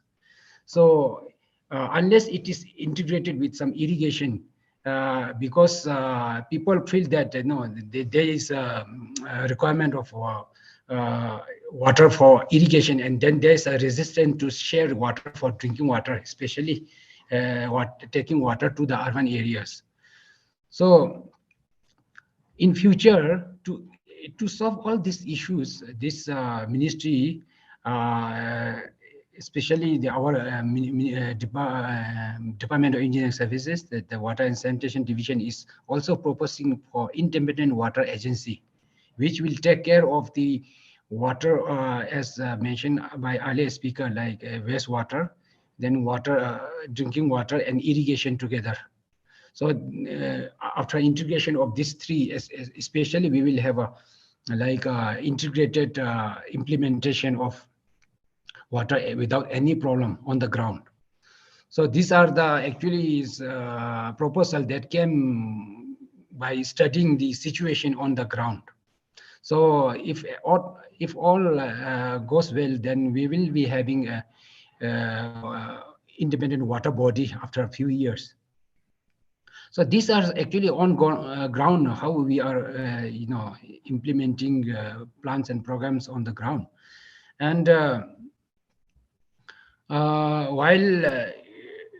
while we are also, all the different agencies are also aligned to achieve that common goal of safe and adequate water supply for all the citizens, there are also some challenges that we are facing right now.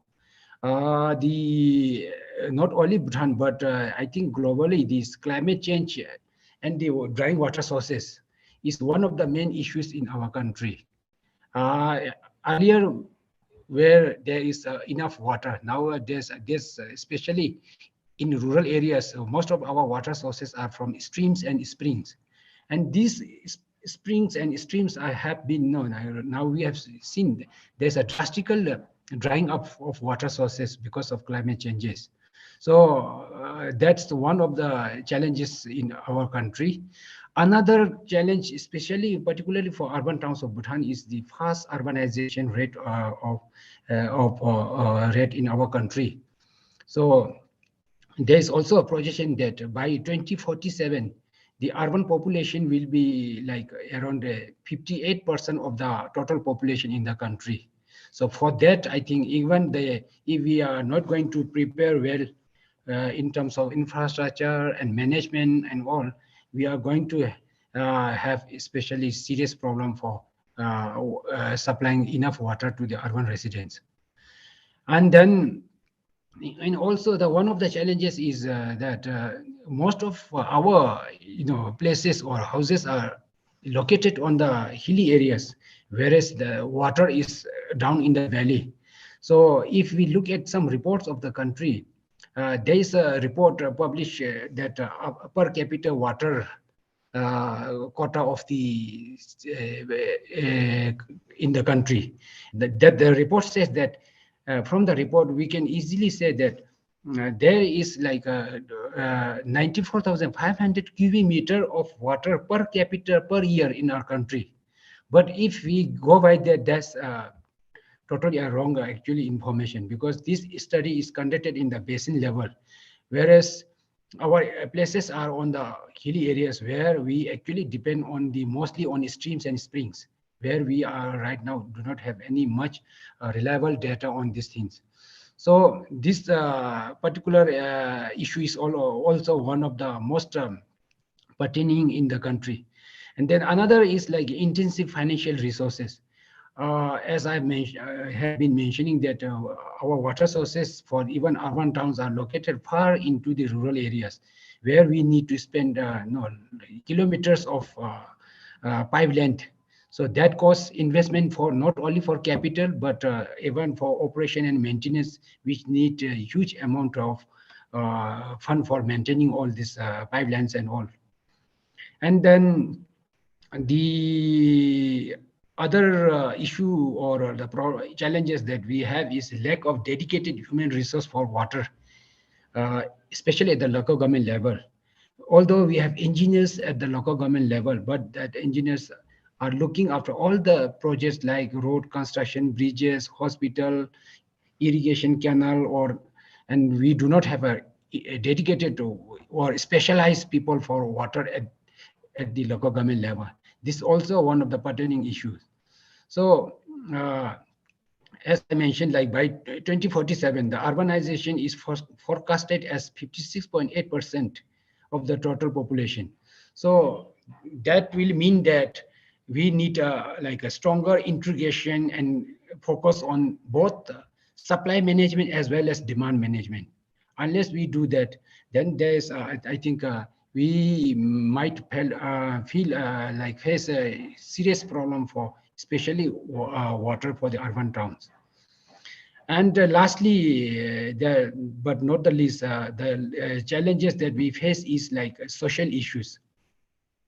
Most of the water are in the rural areas sources. So when we take water from the rural area for the urban population, there's a strong resistance from the public, especially in the rural areas. Although the Water Act of Bhutan says that water is a state property and not no individual has a right over the water. But on ground, this actually acts is a little difficult for our project to actually penetrate into the ground. So and Water Act actually says that the first priority of water should be given to drinking and followed by sanitation, second for sanitation, third for irrigation. And but on ground, people actually in the rural area, they actually prefer irrigation as a first priority. So these are some of the issues right now we are facing on the ground. So in the end, I think these are some of the scenario of water setups or how it functions on the ground and issues and challenges that we are facing right now in our country. So thank you very much. Thank you so much, sir. Thank you very much for this really detailed explanation about what is going on with the water scenario in Bhutan. I think extremely important that you mentioned there are so many actors which are involved in water management in the government. And yeah, the challenges are quite common. I think these challenges are being faced by all cities and actually all countries of the world. I would come back to your social issues of water sharing, but maybe before I do that, let's take up some of the questions that are that have come up in our Q&A box. Then the first question is common. It is talking about sewer management being weak and not working correctly. The water is going from small rivers and into big rivers, and in many places, because of this, there is pollution of the water and causing of diseases. And if there are any suggestions about how to overcome this issue, this is an open question. If any of the anybody wants to say something on this, any of the speakers, maybe if you could switch on your videos, it might be helpful for the participants. Does anybody want to take it? Maybe Mr. Kure or Dr. Ishaq, Mr. Shering?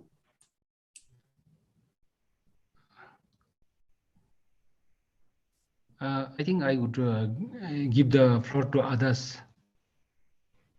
Okay.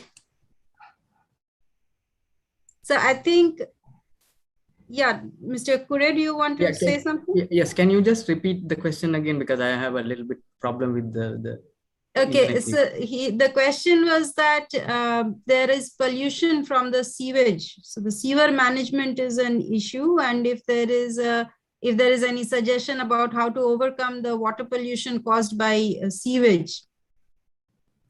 Yes, of course. That if you remember, even in my talk, when we say that we always speaks about stormwater management and wastewater management. Now we are very silent about sewerage management.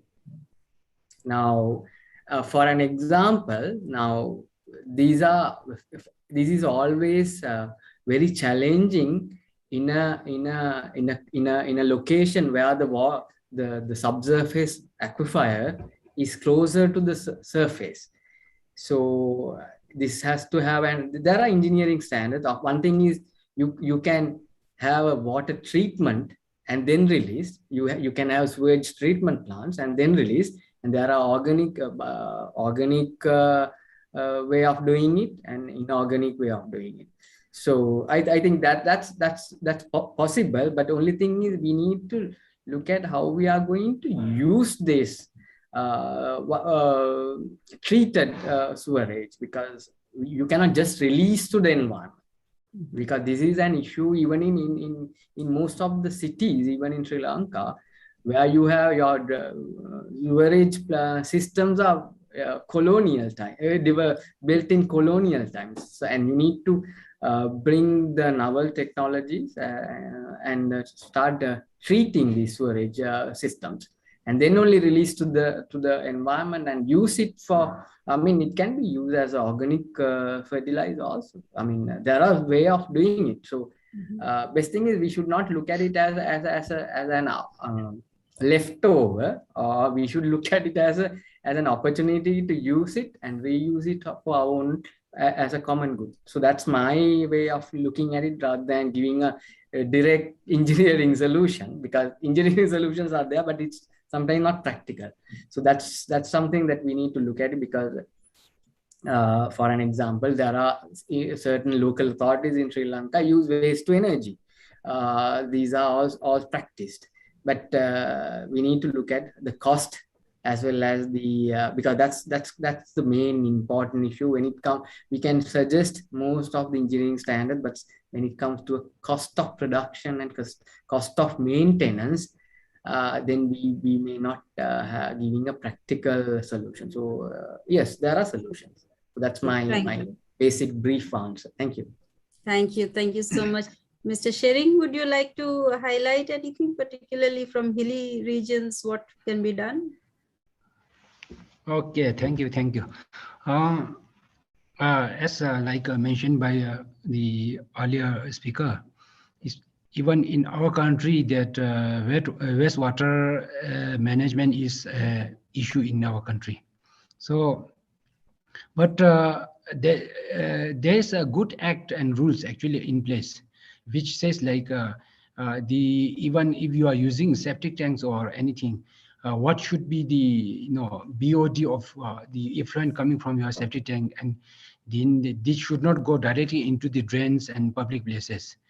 And wherever there is a bigger town, actually we have a sewage treatment plant for all these bigger towns, where all this sewage is actually taken to the treatment plant for treatment, and then it has to comply with the National Environmental Discharge Standard before releasing into the water bodies actually.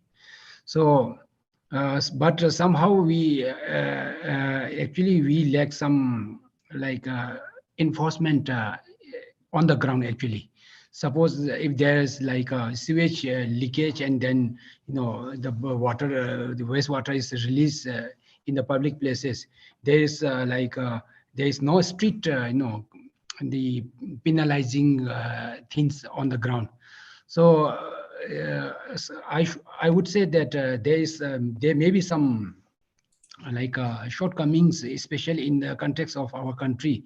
But if we look at overall, I think around more than 70 to 80% we are treating sewage before releasing into the water treatment water bodies. Thank you.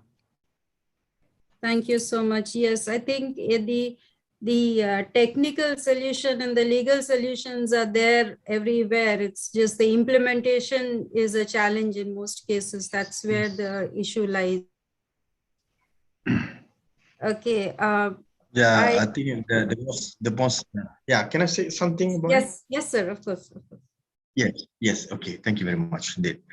So this is quite critical as well. Similar thing in Malaysia as well. The only thing I have to advise here is about the policy, and how to monitor the release waterways from the treatment from the plant into the river. So these two very important. There is some solution, but if you notice that the investment, some if you're comparing the electric investment, the water investment, and the waste investment, I believe that most of the country, the electric investment much higher. They're getting more beneficial from the consumer, because as you know that, for example, in Malaysia, the water bills, the electricity bills, the wastewater bills, the electricity bill is much higher. So I believe that the developer of the electricity, they get more benefit compared to the wastewater. So I believe that this is what the policymakers, especially the government, they have to increase the water tariff, or no, the wastewater tariff.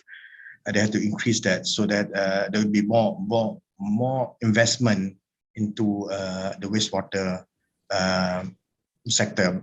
And another thing is about the water governance as well, which has been mentioned by the speakers, to monitor the waterways from the plant into the river. So we have to monitor this properly when they are releasing the water. And sometimes it's quite difficult to capture all these kind of naughty things, in our country, but it's happened. So it's happened. So that's why we need to come a new policy. A new policy has to be developed to integrate between the federal level and also the state level, so that and we have to give more support to overcome this kind of scenario. Normally they are releasing because normally we are targeted class 2 to release water treatment plant and wastewater treatment plant to the river, but normally I think they are releasing more than that, a bad water quality into the river. So this is quite difficulty. So, but to me, there's some spaces to be improved in the future. Okay, thank you. Thank you so much, Dr. Ishaq. I would actually just have one last comment. Maybe I think all of the speakers were talking about this, and I would just want to ask if anybody has any particular good practices to share where you could enable coordination among the different agencies that are handling water services. So people who are handling water supply and sewerage management and wastewater management or stormwater drainage.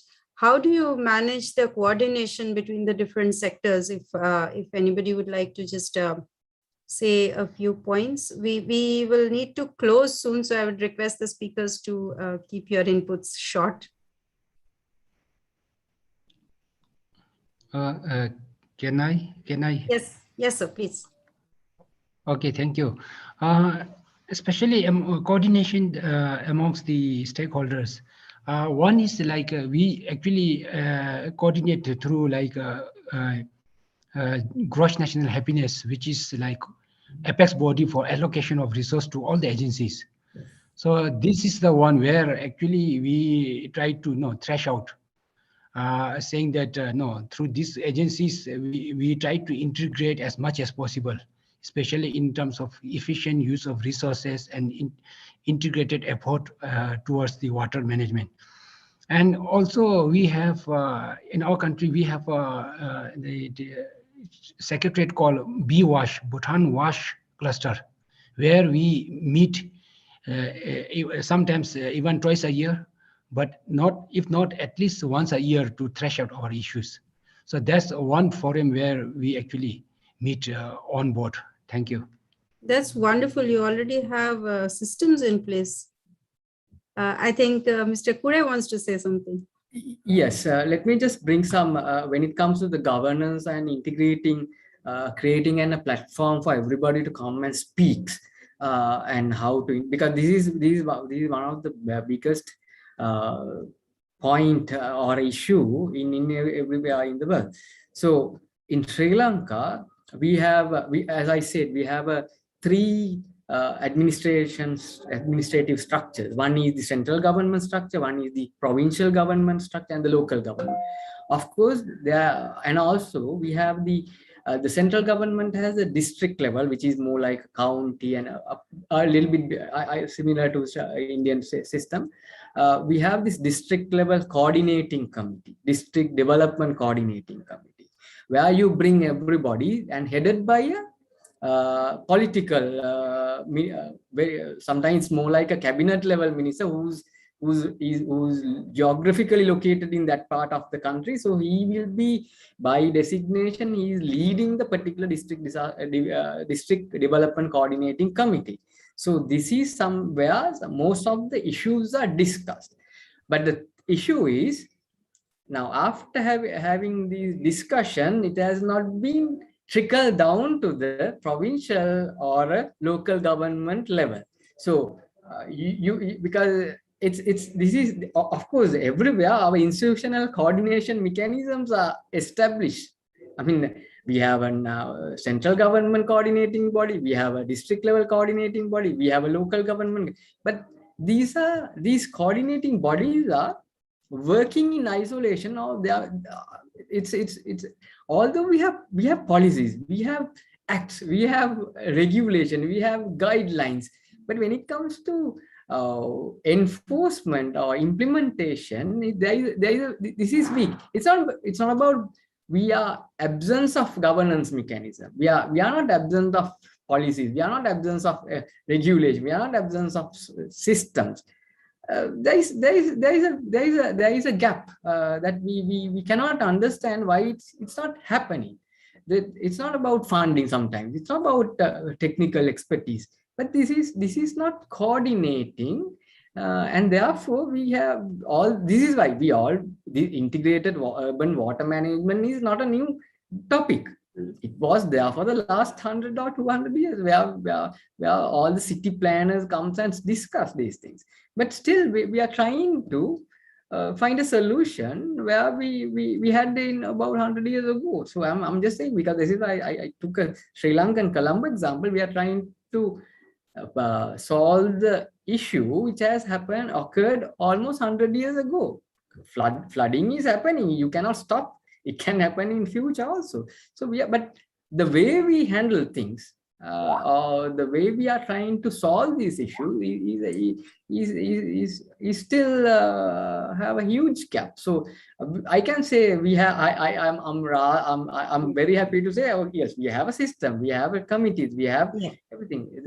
But still, it's when it comes to implementation and how these things can functioning, is not because of anything. It's because of the people's perception. The people who engage, people who work a particular level, has to have the perception towards sustainability and urban integrated approaches. Thank you.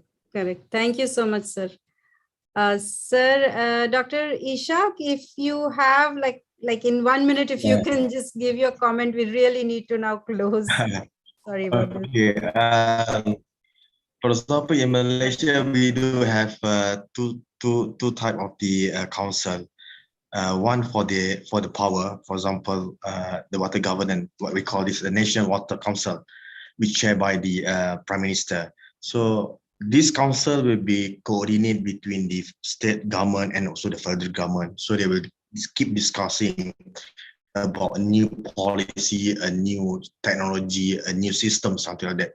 So this kind of system or technology or policy has to be agreed by the state government. So this is the council has been developed since, I believe, in 2018. Yeah. And then another one, we do have the value management, because previously some of the project, for example, the water development project, to develop kind of the a small reservoir, a water reservoir. So normally this kind of a project, they work in silo. Yeah, they are not coordinated, they are not integrated with other ministry. So now we have value management. So we gather all the relevant agency, including the EPU, the meteorological, the flood warning, or IRBM, or whatever is together under value management. You have to value that kind of particular project. For example, project original cost will be the value engineering, so the cost will be go down. We are saving a lot of budget from that particular event, and sometimes it can goes up as well. So due to relevant issue has to be taken during the discussion. So these are two main things I would like to share with you. One is a National Water Council chaired by the Prime Minister, and we do have the value management and also the value engineering, where we gather all the relevant stakeholders or ministry level together, all to tackle any kind of development project. Thank you. Wonderful. Thank you very much. Wonderful. Mr. Thank you. Thank you so much, sir. Thank you so much. And I'd like to now conclude the session, thanking all the speakers and the participants actually for your questions. Thank you very much. Thank you so much. Over to you, Mary Jane. Thank you so much. Thank you so much, Shruti. The presentations are now completed, and I hope our attendees are able to catch and see if they have provided the correct answer in our 3 questions we asked earlier. But more than that, I believe everyone is starting to assess now if the same sets of challenges discussed are being experienced also in their respective countries, or if the projects presented can also be applied in the countries. So from here on, I am now opening the session for the open forum. And I would like to encourage our participants or our speakers as well who have additional question or feedback they would like to share.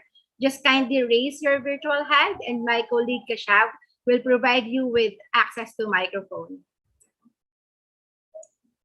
We are quite behind our time, so I think we can accommodate at least 2 questions or feedback from our dear participants and speakers.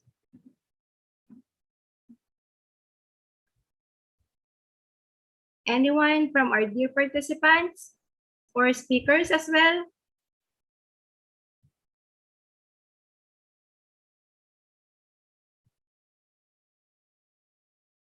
Yep. I am seeing no raised hands for now. I think, thank you. So what happened, most of the people, we have Miss Nisha, yes. Miss Nisha, yes, Miss Nisha. Shashi, can you please unmute?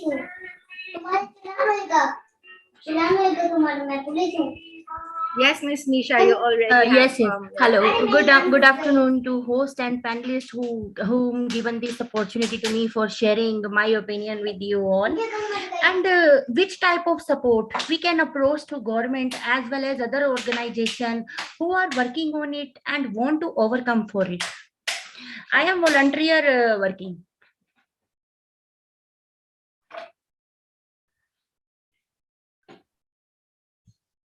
Miss Nisha, can you provide some further information from which country are you from? Yes. How to overcome for improvement in water management? How to improve in our water management?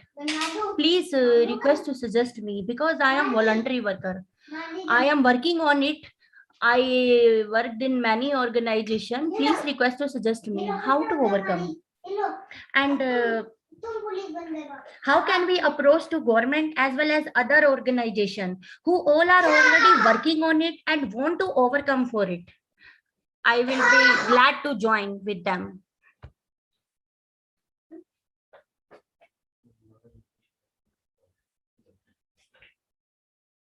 Okay, so Mary, if I can respond to her.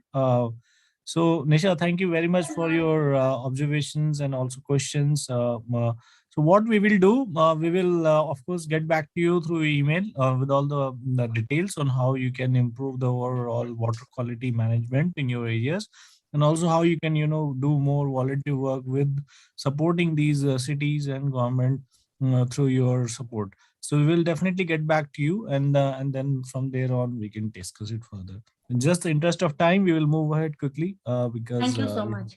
Thank you to all of you. Thank you. Okay, thank you.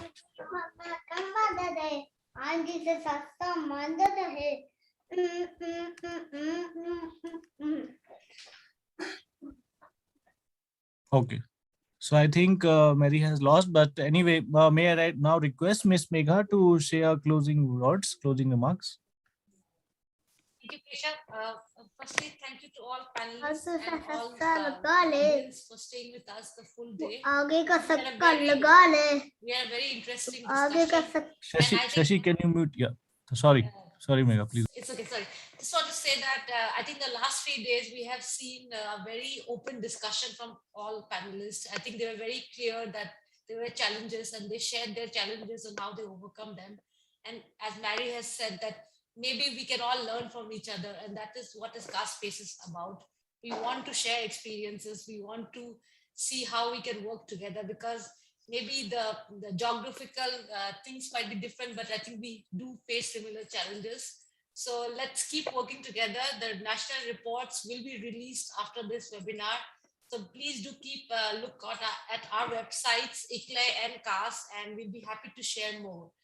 And on this note, I would also like to invite you for our next regional roundtable, which will take place next week. This will be on SDG 4 on accelerating progress in equity in education. Keshav, would you please share the poster and the link also in the chat box? We would like to invite you there because we also have policymakers, teachers, and other multi-stakeholders who will be joining us to discuss on how to go forward and achieve the sustainable development goals. But all I'll say is KASpaces is about getting everyone together to see how to be a change maker and to go ahead and achieve the sustainable development goals by 2030. And we hope that we can continue to strive towards that. Thank you very much to Team South Asia, Team ICLAI of South Asia and Southeast Asia. I think we had a very fruitful and very interesting discussion and a very, very successful webinar. Thank you so much. Over to you, Keshav. Thank you very much, Megha, for your excellent words and overall support and cooperation all in the past few months, and especially for organizing jointly this regional forum. I would again like to emphasize, I request all of our participants to again register for this regional roundtable on accelerating progress and equity in education, which is happening next week. This is a culmination of the lessons that we have learned and the experience that we had over the past few months by doing country level webinars in more than 30 countries across Asia Pacific. So it's going to be a very, very important learning opportunity for all of you. So I strongly request all of you to kindly register, and we have provided the link in the chat box. So without further delay, let's move forward. Mary, are you there? Jen?